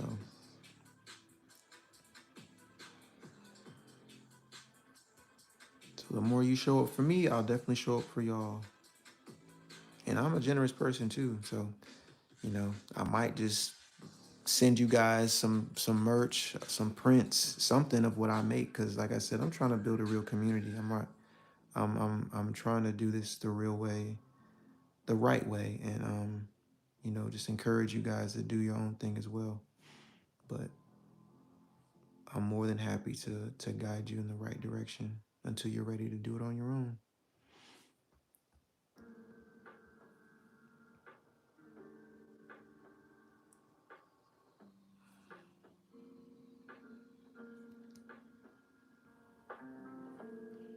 This drawing kind of reminds me of his work, and Tyler Creator is a great inspo for drawing. Just everything for inspo, and my style is streetwear, black culture. Yes, I agree.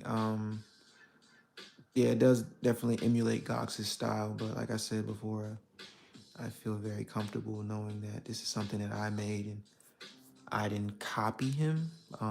He was just amused into it. Not to say that's not what you're saying, but I'm just over explaining myself. And I do agree for myself. I am very so immersed into my culture. Um, Representation is key, and I like to create artwork that represents me personally. Um, I don't know. It's just so easy to do.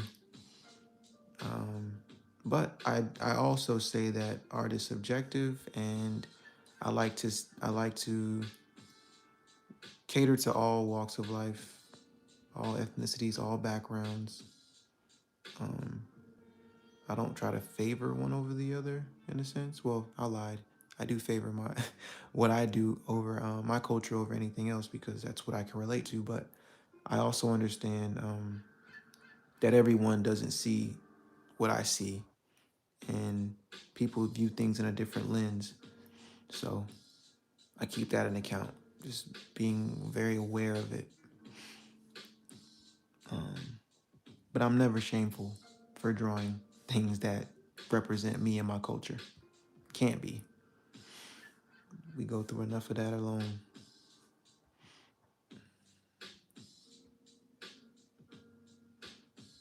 Not to make this too political, I don't like talking too much about it, but sometimes these things have to be said.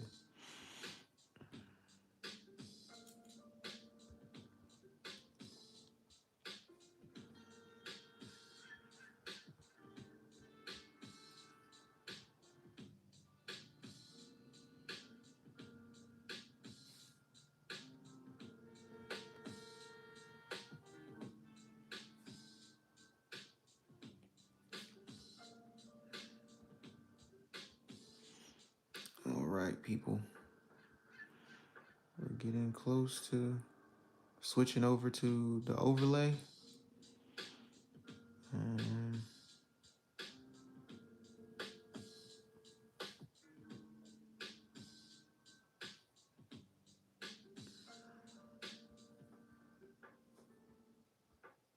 I don't like that. Okay, I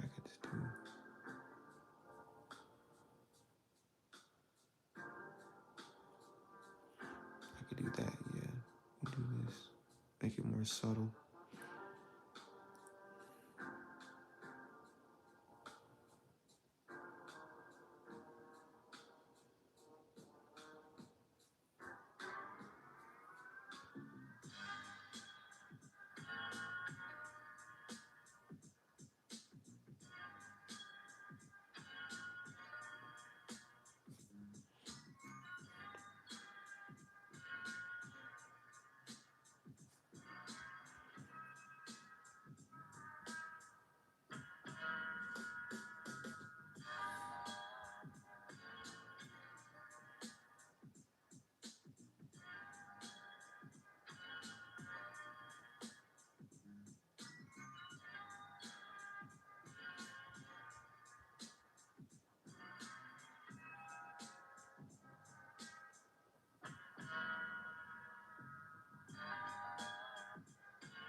I'll tell you one thing, I will not be doing streams this late again. I'm gonna try to keep it between the hours of like 7:30 to 10.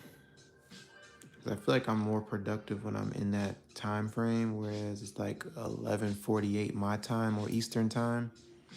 I mean, I'm good. It's just I know like some people may not be willing to watch that long, or it may be too late.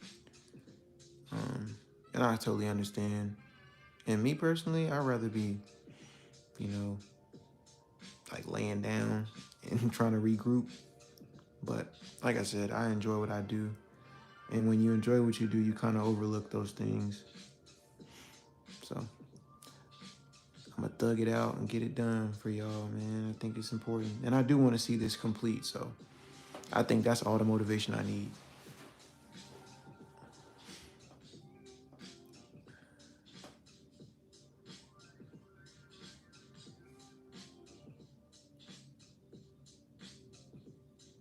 Oh man, crypto. I'm scared of that stuff. I ain't gonna lie to you. I'm scared of it. I don't know much about it. I don't got no money to put into it for real.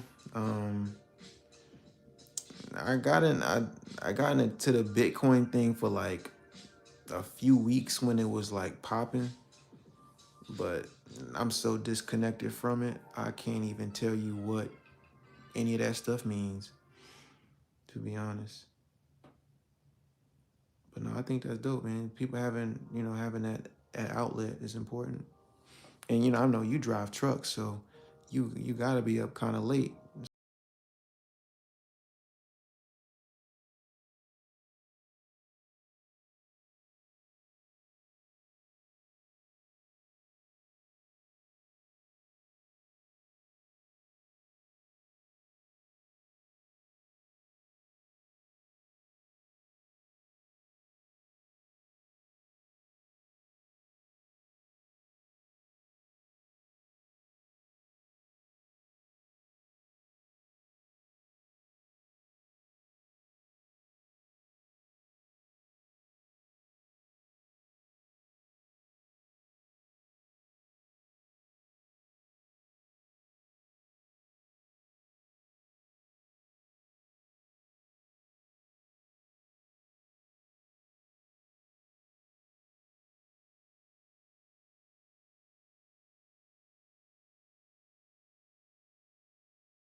A little bit more.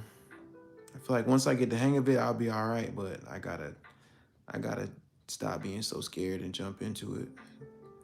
But I don't want to rush things too much. So once I figure it out, I'm gonna hit you up and you kind of coach me up and see what I can do to get into that space. But right now, I'm I'm gonna focus on other things, man. I know it's rewarding. It's rewarding once you master it.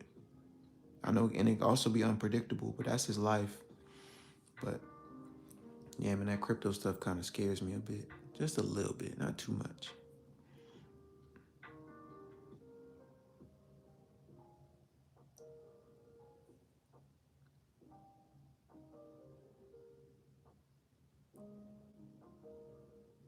Yeah, buy low and sell high. I've always heard about that. I got a small little stock portfolio. Um, it's through my job, of course. 401ks. That's all it is. 401ks are just stocks.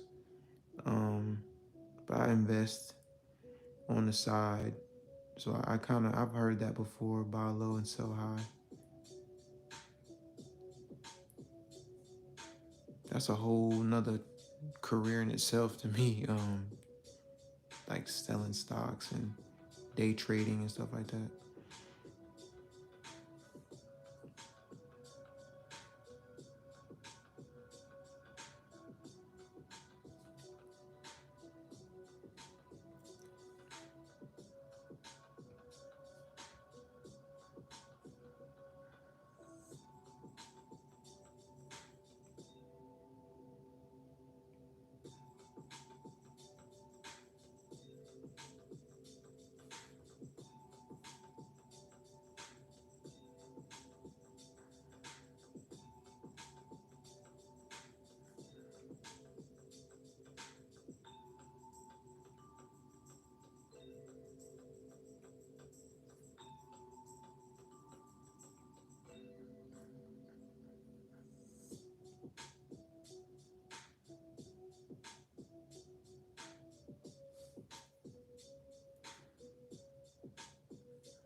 When I get to the highlights, I'll probably go a little bit faster, because I don't have to, fill in the shaded areas.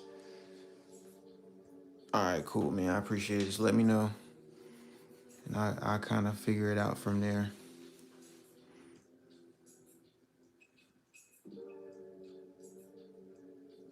We'll talk more about it.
Man, I'm almost finished.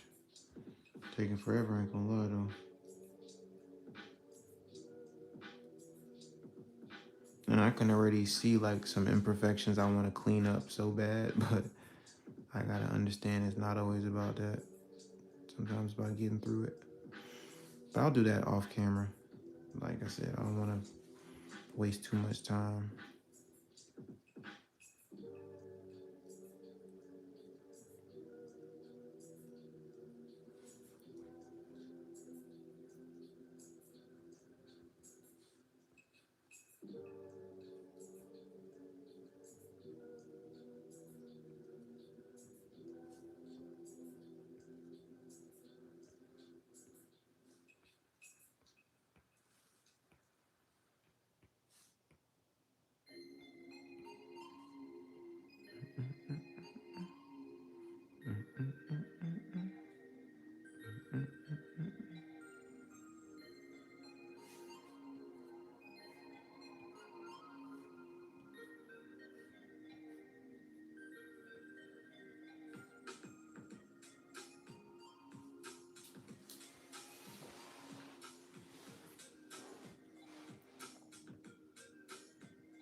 Man, how I forget these?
think I'm good when it comes to, hold on.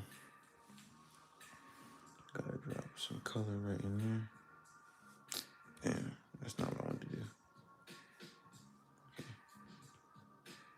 Yeah, do this.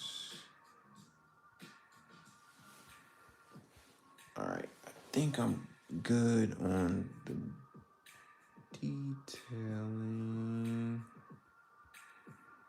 Add a little bit more here.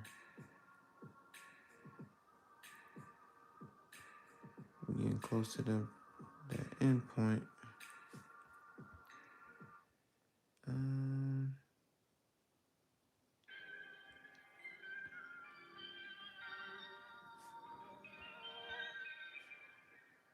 Are we good? We good. Put something. No, I'm not gonna marry with that.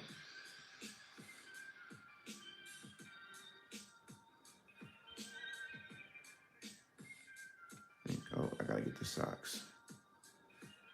Once I get the socks, I'll go into the highlight portion of this. Won't take me long.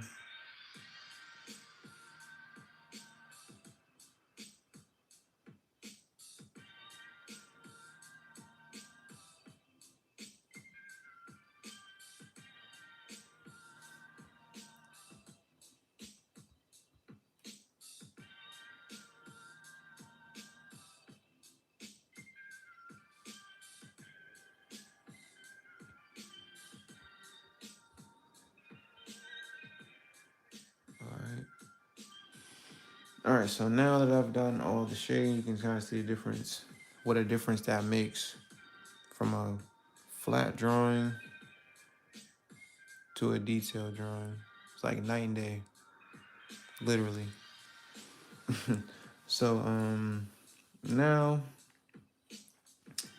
I'm going to do the same thing, but I'm going to add I'm going to add a outline, not an outline, I'm sorry, what am I saying? Highlights. So instead of going to multiply, I'm going to go to overlay.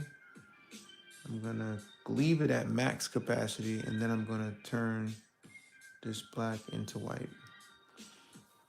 And then you'll kind of see the difference between the two. The colors, some colors may change, some colors might not. Like in the red, I know you may not be able to see that. But that's just what happens there. I don't understand why it does that, but I don't know. But you'll see it probably more in the green and the darker tones, you'll see it. So let me show you what I'm talking about.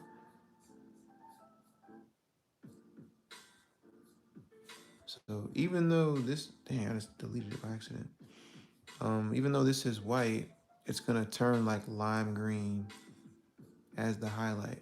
And that happens because I'm using overlay to do the highlights. So sometimes I go over both like that. And this process doesn't take as long. So you can't really see with the red.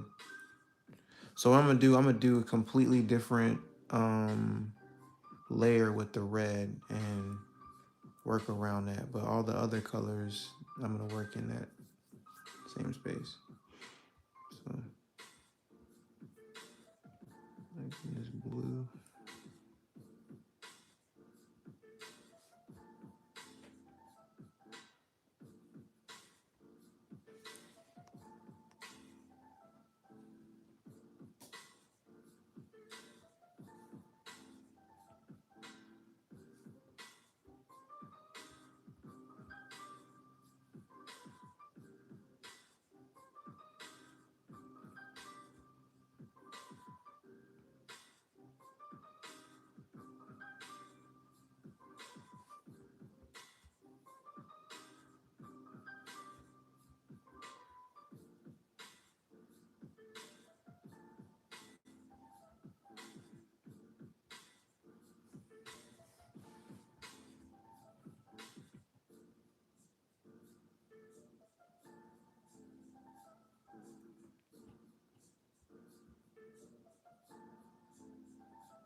Turn this down some.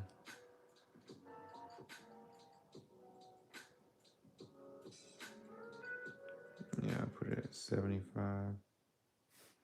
So it's not too intense, but it's still visible.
This process is a little bit faster, so I ain't gonna be on here too long. I do want to get to a good point where, and I don't have to add highlights to every single thing. But I do want to make sure there's a distinction in color. And I might do the same thing with this blue, since the blue's not showing up too well. Matter of fact, maybe because the overlay is too light.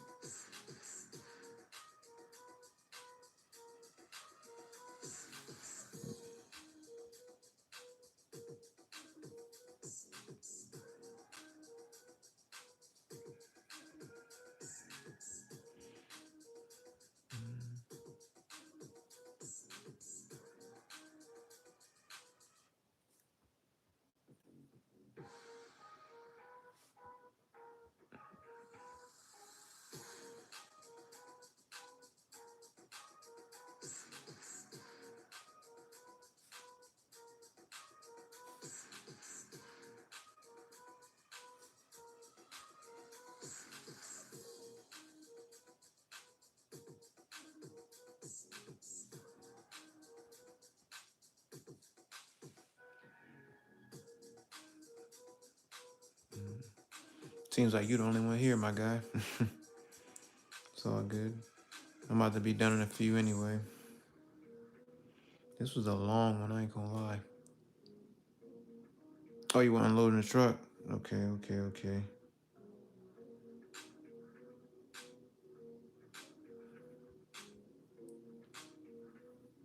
I bet that's a crazy task right there, man.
Thank you guys for sticking with me on this live stream. I know it's kind of late, and I am almost finished. Trust me.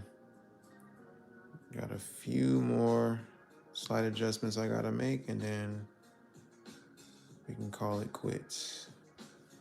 Till next time. I'll probably do another one tomorrow, around the same time or probably a little earlier.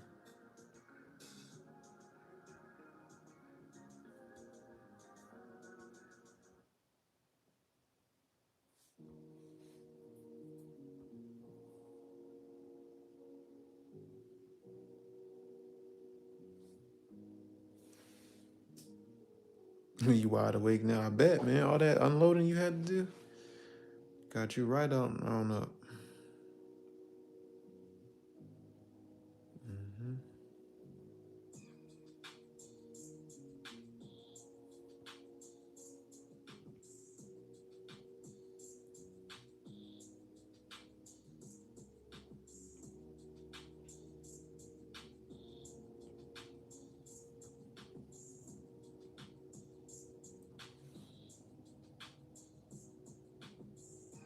Cook tacos. Sound like a night, bro. A good old night. UFC 5 and cooking tacos. That sound like it's gonna be jumping.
I appreciate the sub, Melanie.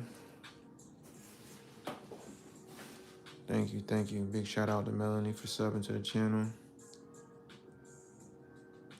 I enjoyed adding new people to our community. And today we added Melanie, so big shout out to her. Appreciate it.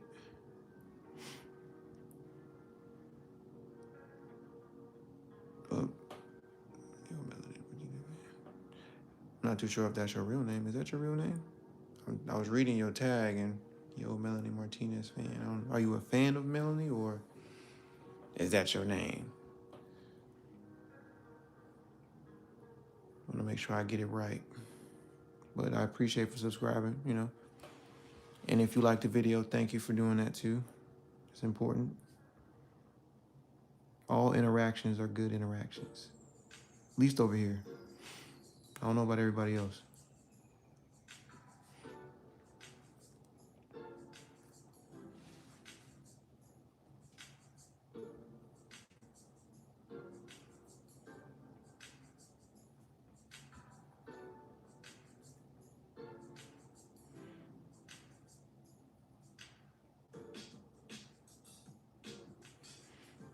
All right, we gonna move on. I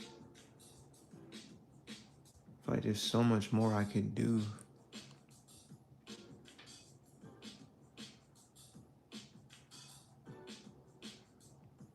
Oh, okay. Shout out to Kendra then.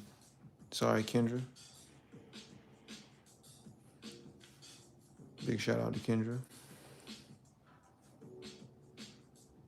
I appreciate you clarifying that for me. I don't know. I just assume people's names are in their tags. Maybe I shouldn't assume and just ask directly. That's my fault.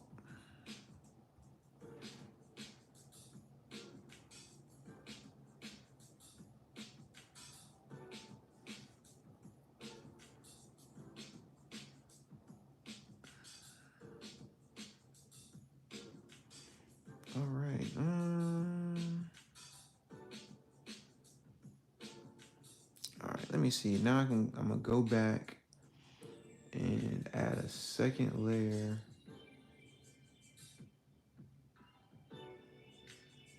Oh, no.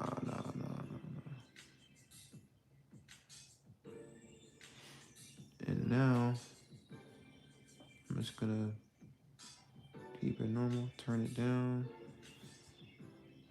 I'm gonna add white to this. I don't know if I wanna do that. Or no, what if I do yellow?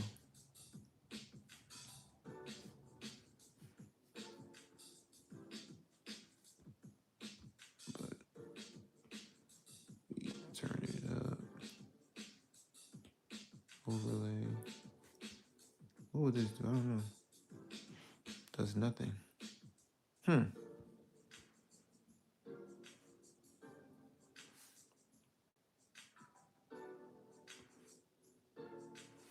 Let's see what happens if I put this here. And then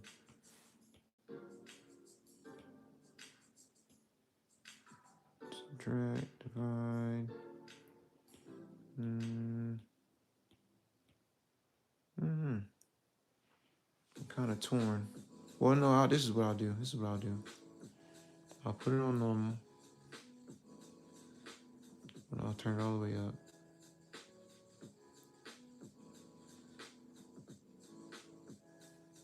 I'll turn it down.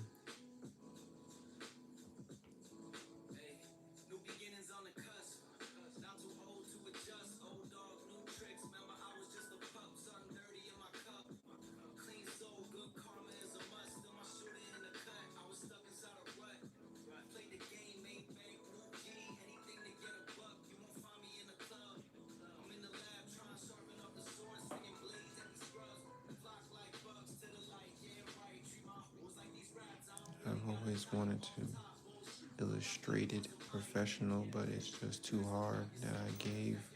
And now I just admire artists when I see them doing their thing. Thank you, I appreciate it. And yes, this is not easy. Um, but if you give it your all and you try your best, I think you'll persevere. Um, but no, I appreciate you coming by and showing love and support, liking the video if you haven't. I appreciate it if you did. Um, but no, this is not easy. You know, it took me a while. I've been doing digital art for about 8 years now, so um, and I'm still learning. I'm still trying to figure things out. I still get frustrated with myself, and where I want to be is not always there for me. So you know, I keep going though. I just keep drawing, keep illustrating, figuring it out. And it's funny, a lot of people say digital illustration is hard, and it is, but at the same time, it isn't once you get a hang of it. So I just think sometimes just sticking it out and figuring it out from your own experiences may be the best version of your growth. So shit, add that to it. But no, thank you again for, you know, the support. I really appreciate it.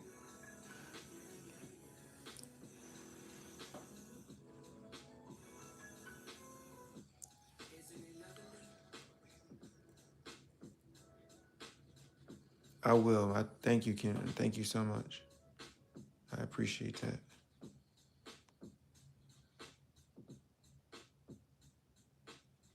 Did you change your picture? That was fast. Or no. Yeah, you changed your picture. Thanks. So I'm assuming this is still Kendra. Well, thank you, Kendra. I appreciate it.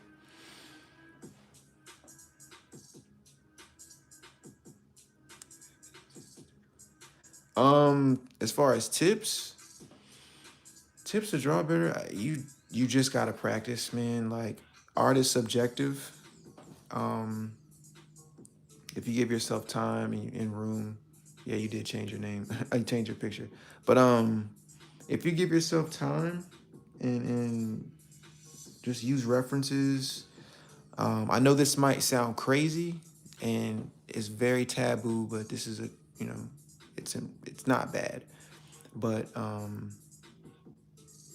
tracing isn't a bad thing as long as you're not stealing someone else's work or trying to replicate it to a point where it doesn't seem like it's yours. But what tracing does, it helps you get an idea of form and contour and perspective and stuff like that, and then you can kind of practice in that way. I'm not saying go out and trace people's work. I'm not saying that. What I'm saying is you should be able to experiment with all forms of teaching, and tracing is one of them. Um, Referencing work that you admire, like artists that you follow, or um, artists that you inspire to kind of look up to, and all these things. Like I have a handful of people that I look up to all the time. Using Pinterest is a good thing.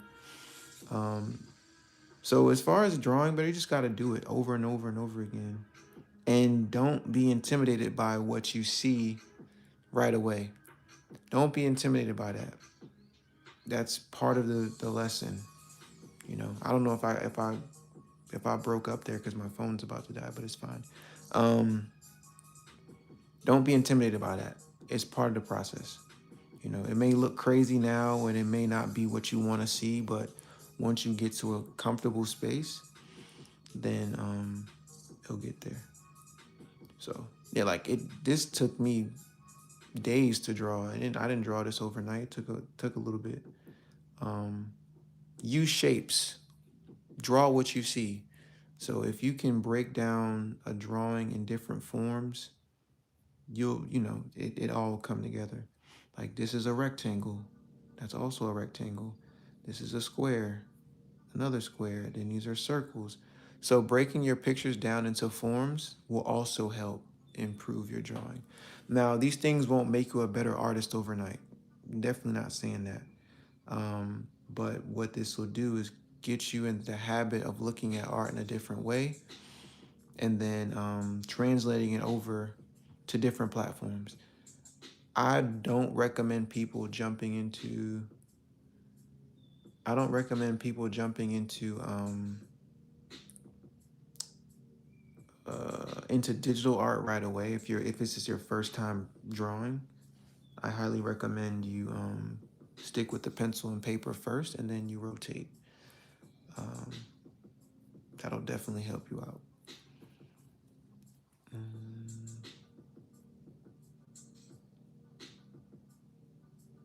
Yeah, pick up that pen and paper. You're never too old, too young. It's never too late. Just do what you got to do, and you'll get back into it.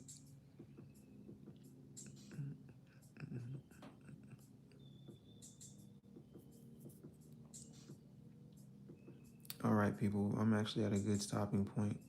Let me add a few more things here, and then I'll do another little technique I like to do, and I'll share that with y'all while I'm here. But I'm almost finished. Let me just go in and add some highlights here.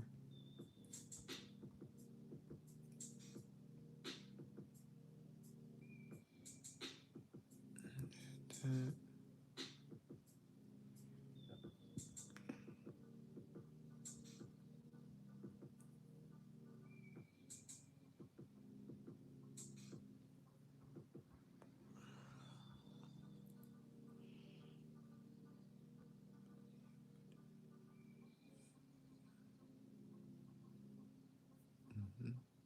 Thank you. I appreciate it for subscribing.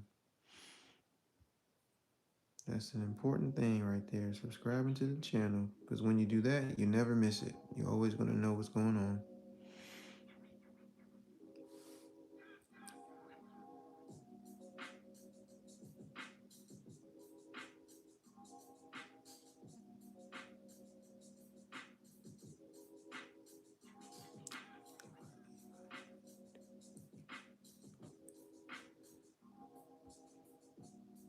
Big shout out to Nigel the Gamer.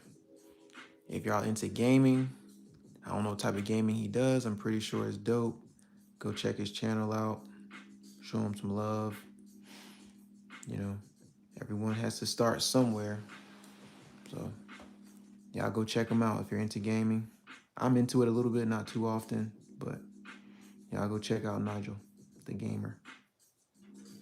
Yeah, Nigel the Gamer. Yeah.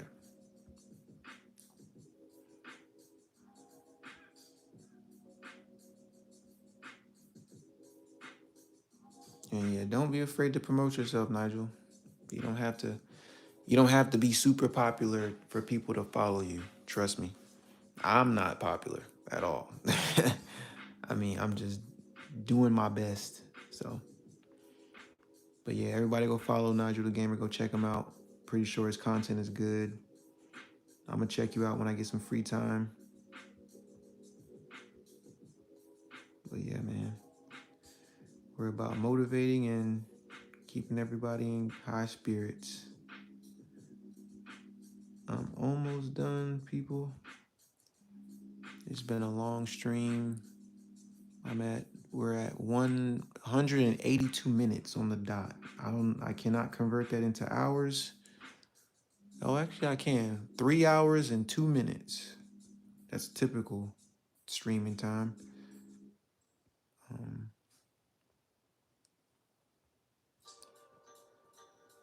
First video coming out soon, so yeah, he's on his way. First video. Check out his very first video when he drops it. I go follow him, subscribe. If you subscribe, you'll see his first video, so you won't miss it.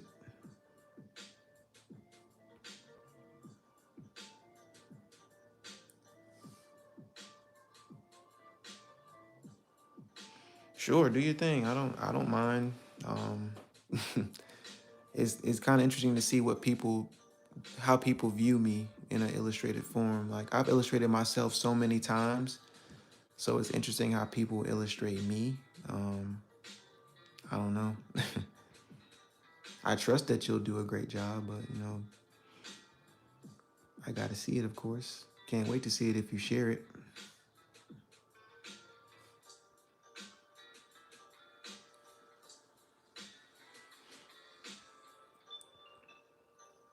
If you guys haven't already, make sure you like the video.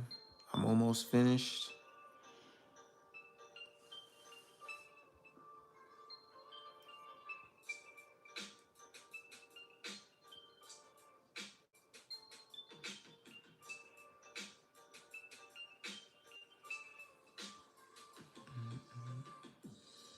Where is that flower rose?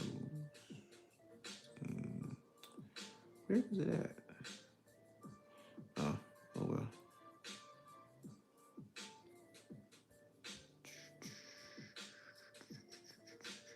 I think I'm gonna do some symmetry art tomorrow. So if you're not familiar with the symmetry tool in Procreate, it splits the image in half, and whatever I do on one side, it does on the other side. So I might I might do that tomorrow so you guys can see that type of layout. And when I start discovering new things on this program, I'm gonna just do a live stream or make a long form video or maybe a short, but I'm not a fan of shorts at the moment because it just doesn't get the point across the way I want it to. So I don't really invest that much time into it. Um, but who knows? I might have a change of heart. I just got to set it up the right way to get the audience engaged.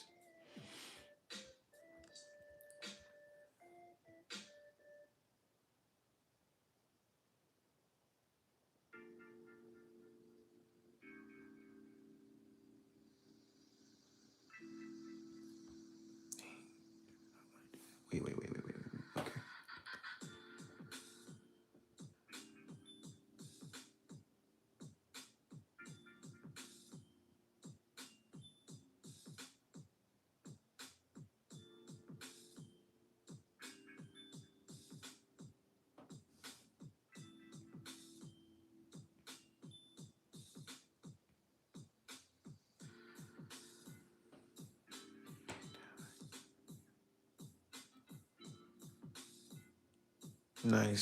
Nice.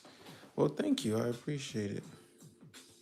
Anything I do can, to help, I'm down for it.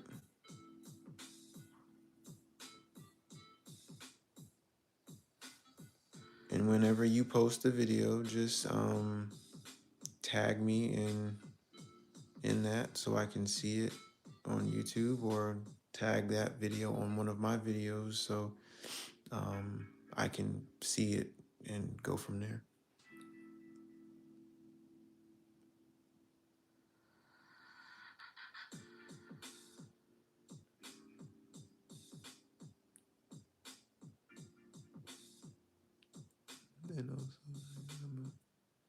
See, there you go, Nigel. You got you a subscriber. Shout out to Kendra. That's what I'm saying. We build a community of inspiration and in a family setting, man. I'm happy to see that happen right now.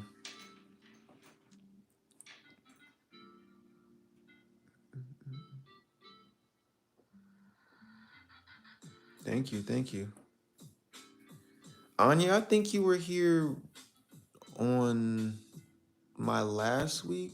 I think I streamed last week, Anya. I think you were here. Thank you for returning. See, I remember names. I remember you. I feel like I remember you from my last stream. Um,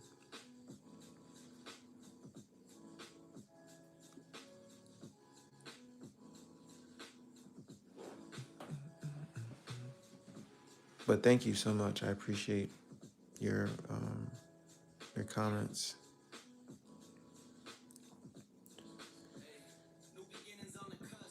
Oh man, so much music.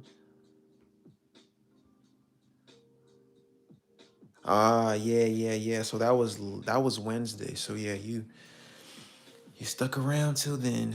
So yeah, thank you for coming back. I appreciate it. See that's what I love, man. We build a relationship there as far as the art relationship, and then we come back and support one another. So I'm super thankful for that. Thank you for coming back. And thank you for liking the video if you haven't already. If you have already, thank you. Um,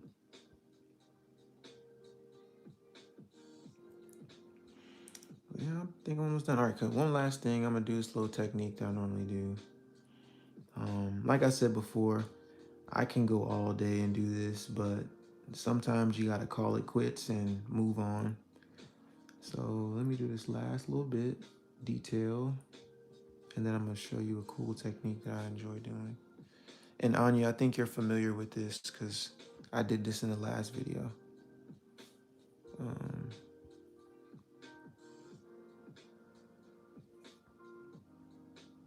all right, so now I'm gonna take this and duplicate it 2, 3 times, and then I'm gonna do, not a Gaussian burst, sorry. I'm gonna go here. I'm gonna show you guys. I'm gonna kind of get there. I go to halftone, color halftone, and it kind of gives you like this comic book look. But that's kind of intense, so I'm gonna turn it down some. I'm gonna turn it up. Oop. I'm gonna turn it up, and then I'm gonna do this. I'm gonna turn it down. And it doesn't work every time, so I actually might not do it this time. So let me scratch that. Let's not do that. Let's go and delete that. But let me add some depth to the work that I'm doing. Multiply. Oh no, I'm not gonna do that either. Let's not do anything. Let's just stick with what we got. We worked so hard on this. Let's just keep it how it is. All right. I do wanna darken this though, just a tad bit.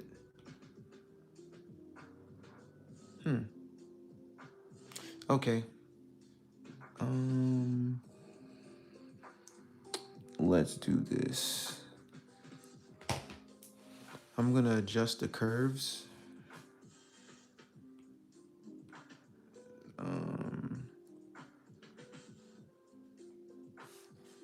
So what this will do, it'll just probably just shift the color gambit around.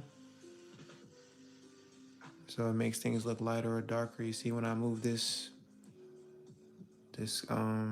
this line, it affects the curves and the tones. See how that I can make that look really gray.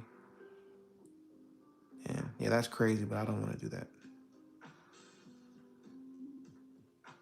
So I'm gonna darken that up, adjust that a bit, bring that over.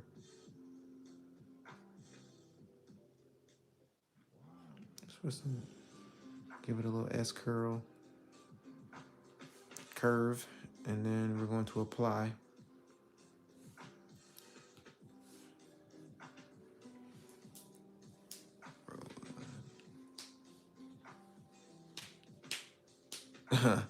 Man, look, don't be jealous, man. It's something that I've learned over time,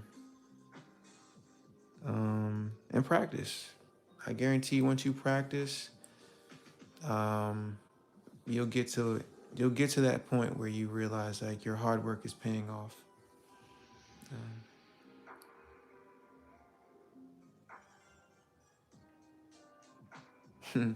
Um, how much are I?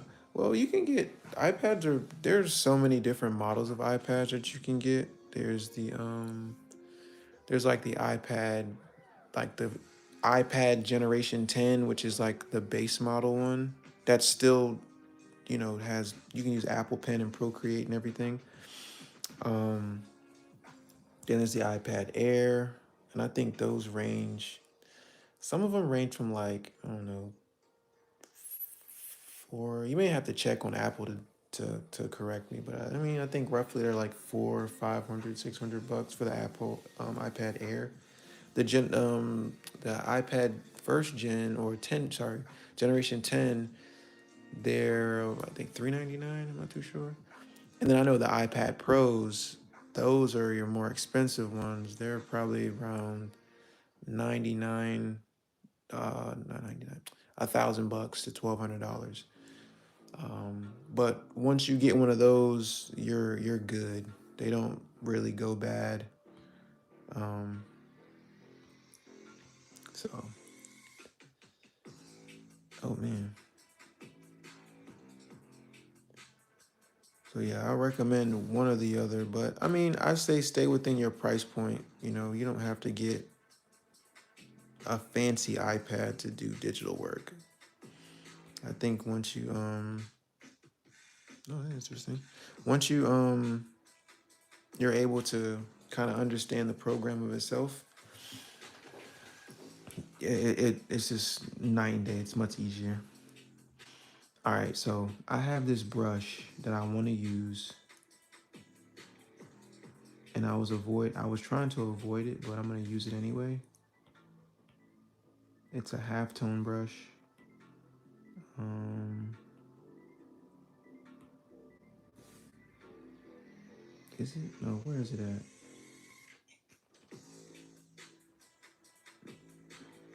Uh, where is that brush at?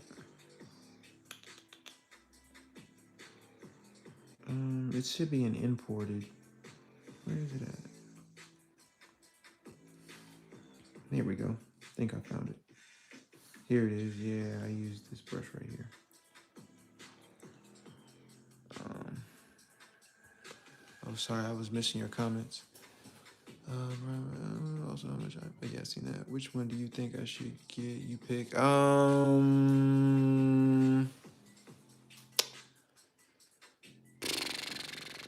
It's so tough because I don't know. I don't know what your budget is. But if I were to say if you're gonna fully invest in doing digital art and you want it to last long, I'd say go for the iPad Pro 11-inch one. That's the cheaper of the best iPads out right now, and get you an Apple Pencil second generation because that's compatible with that iPad.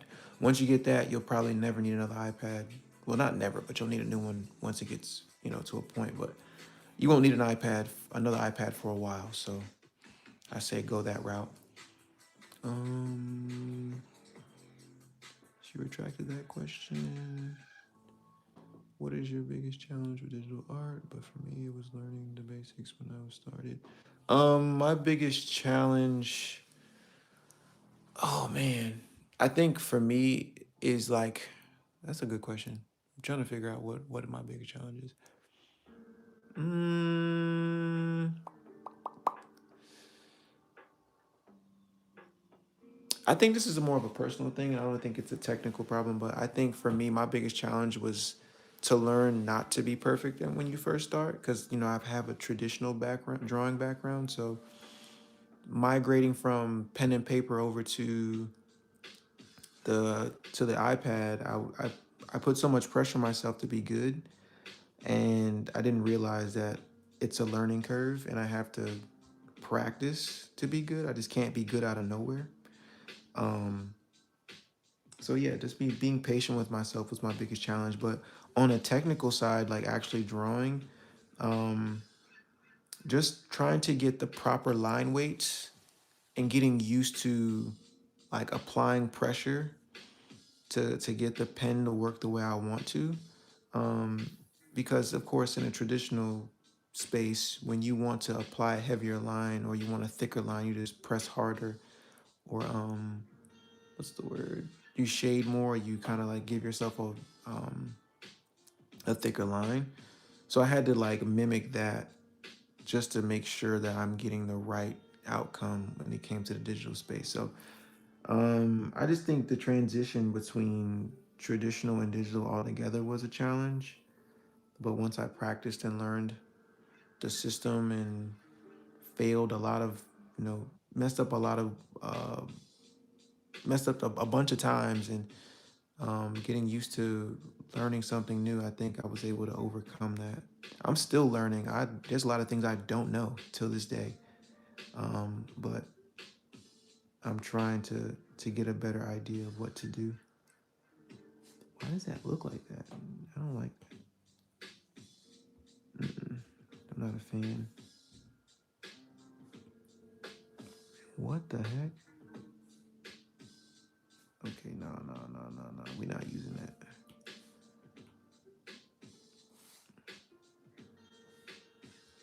Oh no, let's do my manga. The manga brushes are better.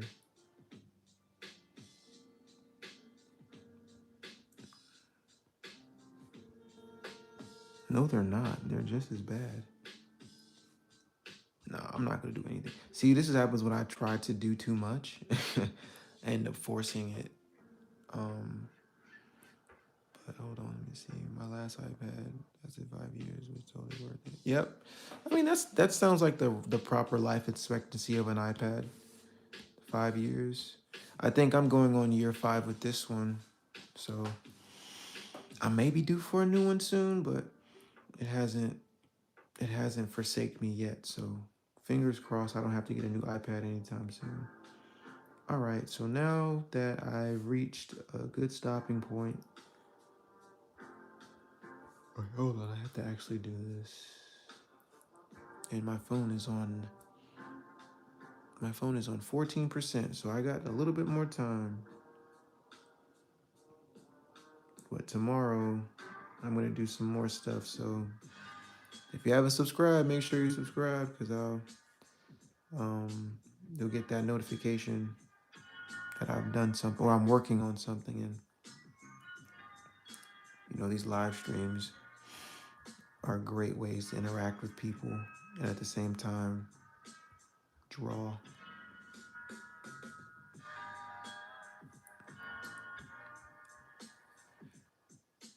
All right, I'm almost finished, I promise. Then everyone can get some rest, including myself.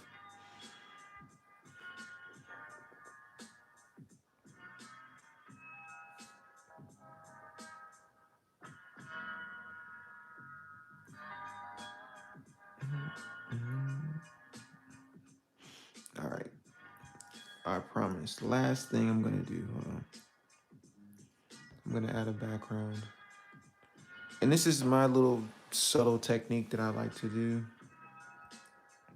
I find a color, kind of hard to find one that I like. We can do purple. Since there's a lot of yellow in this picture, this might work. Oh, wait, what happened? Okay, yeah. So I'm gonna draw a square here.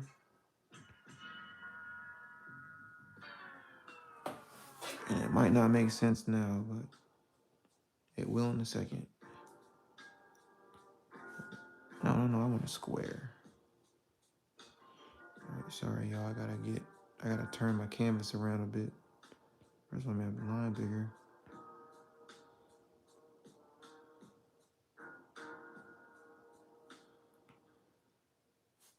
No.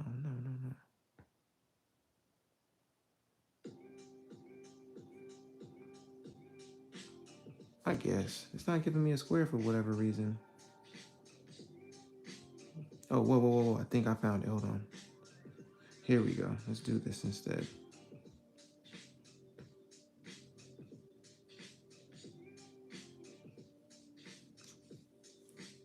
I'm gonna drop a color here. Boom. See? You learn something new every day. Well, I knew that. I just forgot to do it. Then I do freeform. I can move it over a bit. Over, out.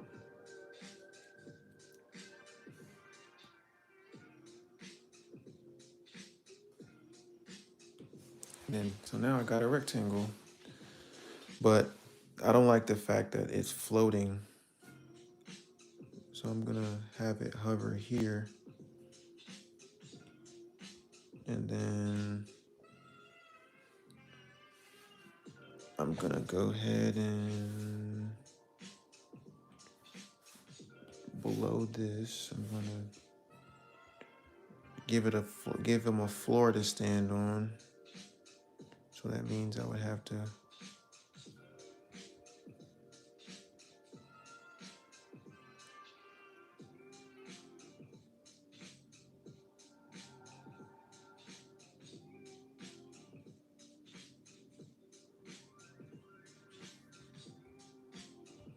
all right, I think I messed that up. Hold on, let me see.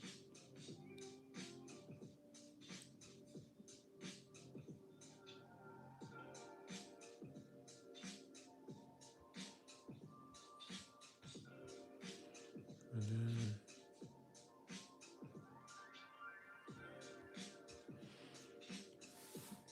I'm gonna drop the opacity on that.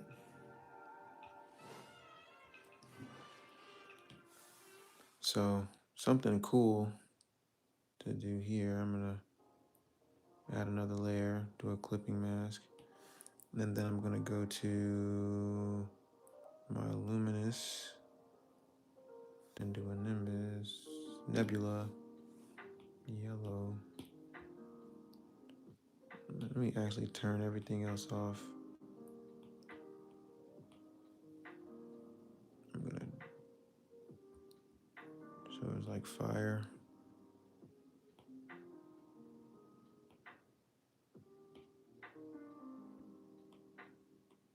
Do I want to do that? Let me turn it off. All right.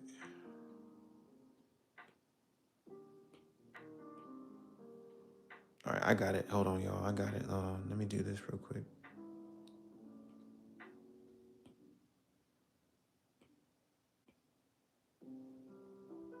Wait.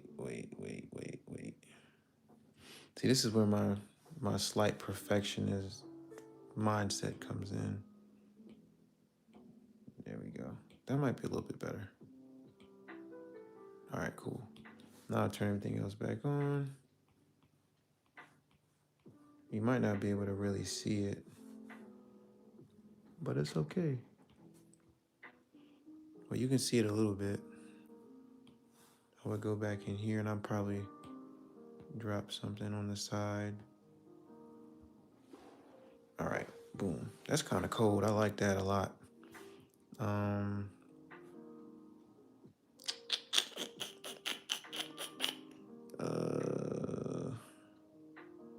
What am I thinking? Okay, hold on. I got it. Then I'm gonna go behind this drawing. Nope, not there. Go behind this. Take black. Go to ink. And then I'm gonna basically drop the shadow going this way. So the back side, everything behind here is gonna have like a outer glow.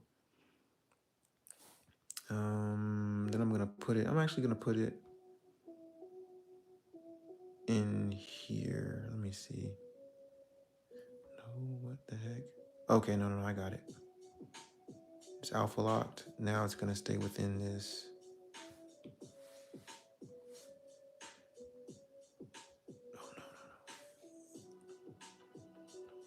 Okay, I think I got it. I'm literally figuring this out at the same time.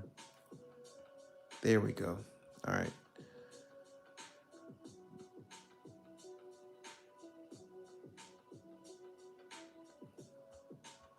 And I'll show you what I'm doing right after.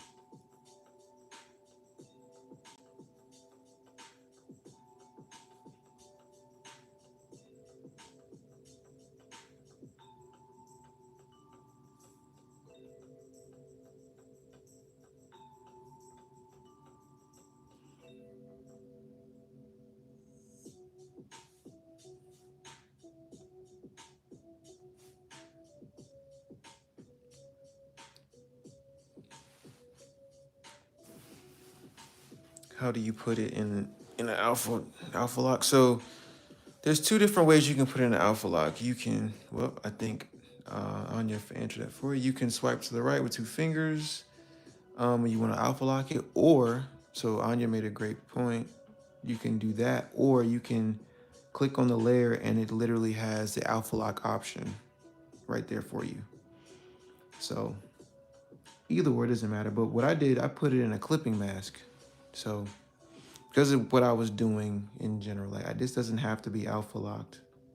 I can get rid of that and it doesn't matter. But the clipping mask works the same as an alpha lock. It's just which one is more proficient at the moment, and putting it in a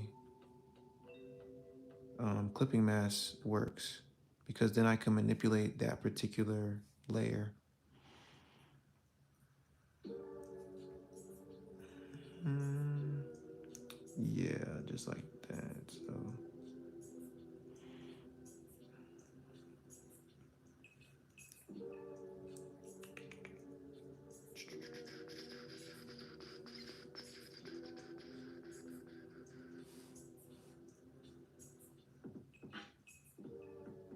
all right, so now that I kind of have this implied black line, I'm gonna take this right here and I'm just gonna drop the opacity a bit. So now it's kind of like a shadow within that space.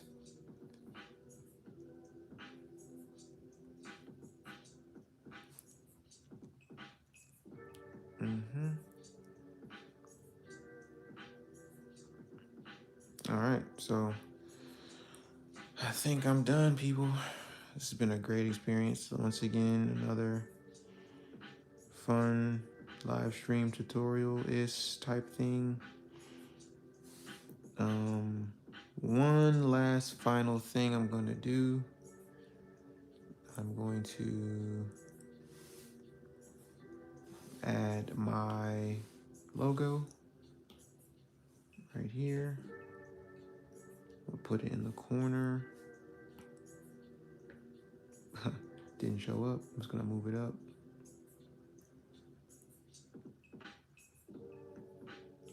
I'm going to scale it up. Oops, sorry.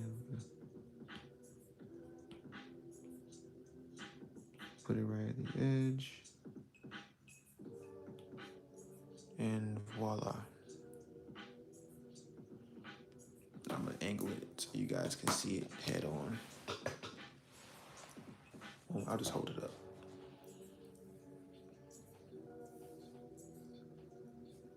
Zoom out.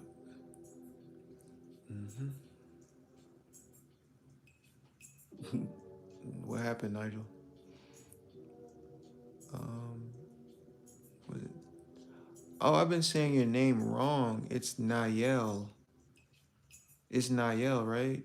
Or is I don't know why I said I thought the Y was a J. I'm sorry. It's Nayel. Actually, that's a nice name. Yeah, a little smiley face is a signature. I noticed a lot of doodle artists put a smiley face in their work, so I just wanted to follow the trend. Um, but yeah, people, this is it. This is the yeah. Sorry, Niall, I've been saying your name wrong the whole time. Forgive me. But yeah, the here you have it. This is another illustration that I took from pen to paper to the screen. So with it being like this, now I can go. Oh, it means strong and confident. Nice, nice. Names with meaning are always cool. Um, what was I saying? I'm sorry. So yeah, now this is complete. I envision this as a T-shirt, so hopefully I can get a sample and see what that looks like. I'm super excited for this because I really want it like really big and like on the back of like a hoodie or a black T-shirt or a white T-shirt. It doesn't matter. I think this will be a really really cool color design to have on there. Um, just a sample, but so yeah, thank you guys for another. Well, thank you for staying with me. It's been what 212 minutes, so that's another live stream out the way. Congratulations, you've made it. I made it. We made it. So yeah, I'm gonna end it here. But tomorrow, I think I'm going to do something using the symmetry tool. So if you're interested in that, learning how to use a symmetry tool in Procreate, I'll be able to show that. Actually, let me do a small demo so you guys know what to expect. Um, let me. I'm just gonna group all of this together real quick. I'm gonna group it. Then I'm gonna turn it off. It's there. I just took it away. Um, ouch. All right. So what you do with the symmetry tool, you go in and you want to go to drawing guide. Then you want to go to edit drawing guide. Then you want to go to this right here at the bottom where it says symmetry. I'm going to click that and it draws an implied line down the middle. So now if I were to go to a brush, I will go to my layers, go to a new layer, make sure that the drawing assist is turned on. So now you're actively using the symmetry feature. So whatever I draw on this side, Procreate will mimic on the other. So I'm gonna do something pertaining to that tomorrow. Because there's so much you can do with this. If I were to, and I love drawing like on Ani mask, like the samurai mask. So this is not exactly what I would do, but you kind of get you understand the concept in a sense. Uh,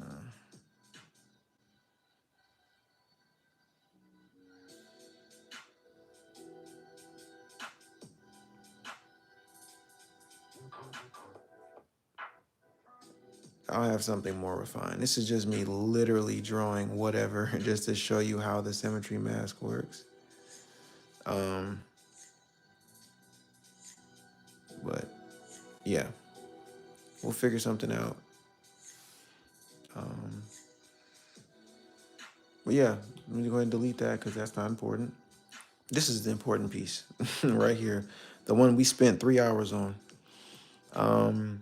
But yeah, thank you again for stopping by, supporting the channel, subscribing, liking, sharing. If you guys want to share this video too for your friends to see, the live stream will be up, so please share. Um, it's very important and it helps everybody out, especially me, and I'll be able to do more. But I'm gonna go ahead and end the live stream here. I greatly appreciate all your love and support, comments, questions, partnerships, families we've created here. So, guys, stay tuned. If not tomorrow, for sure this weekend. But just be on the lookout for a notification or just check by on the channel and I'll be here. So thanks again. Peace.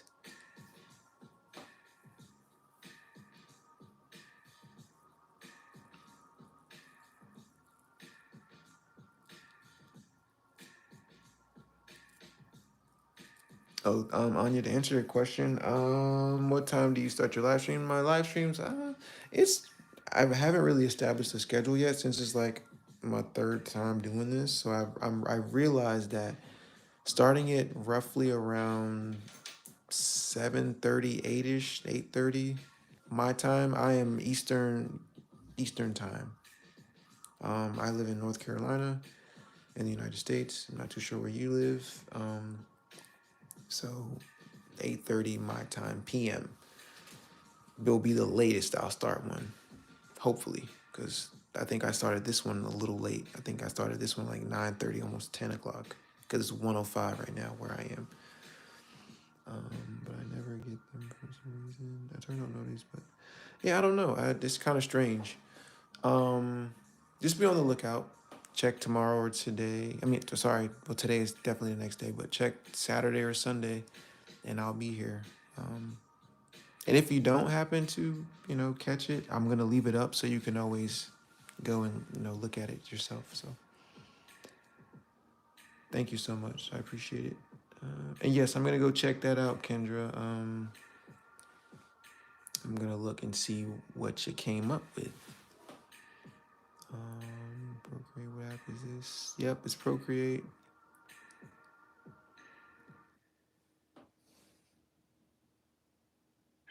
That's funny, Kendra. I like your Abby. Your picture you put up there. That's one of my pictures I made. I think that's cool. um, all right, guys. I'll catch you guys next time. Hopefully this weekend, Saturday or Sunday.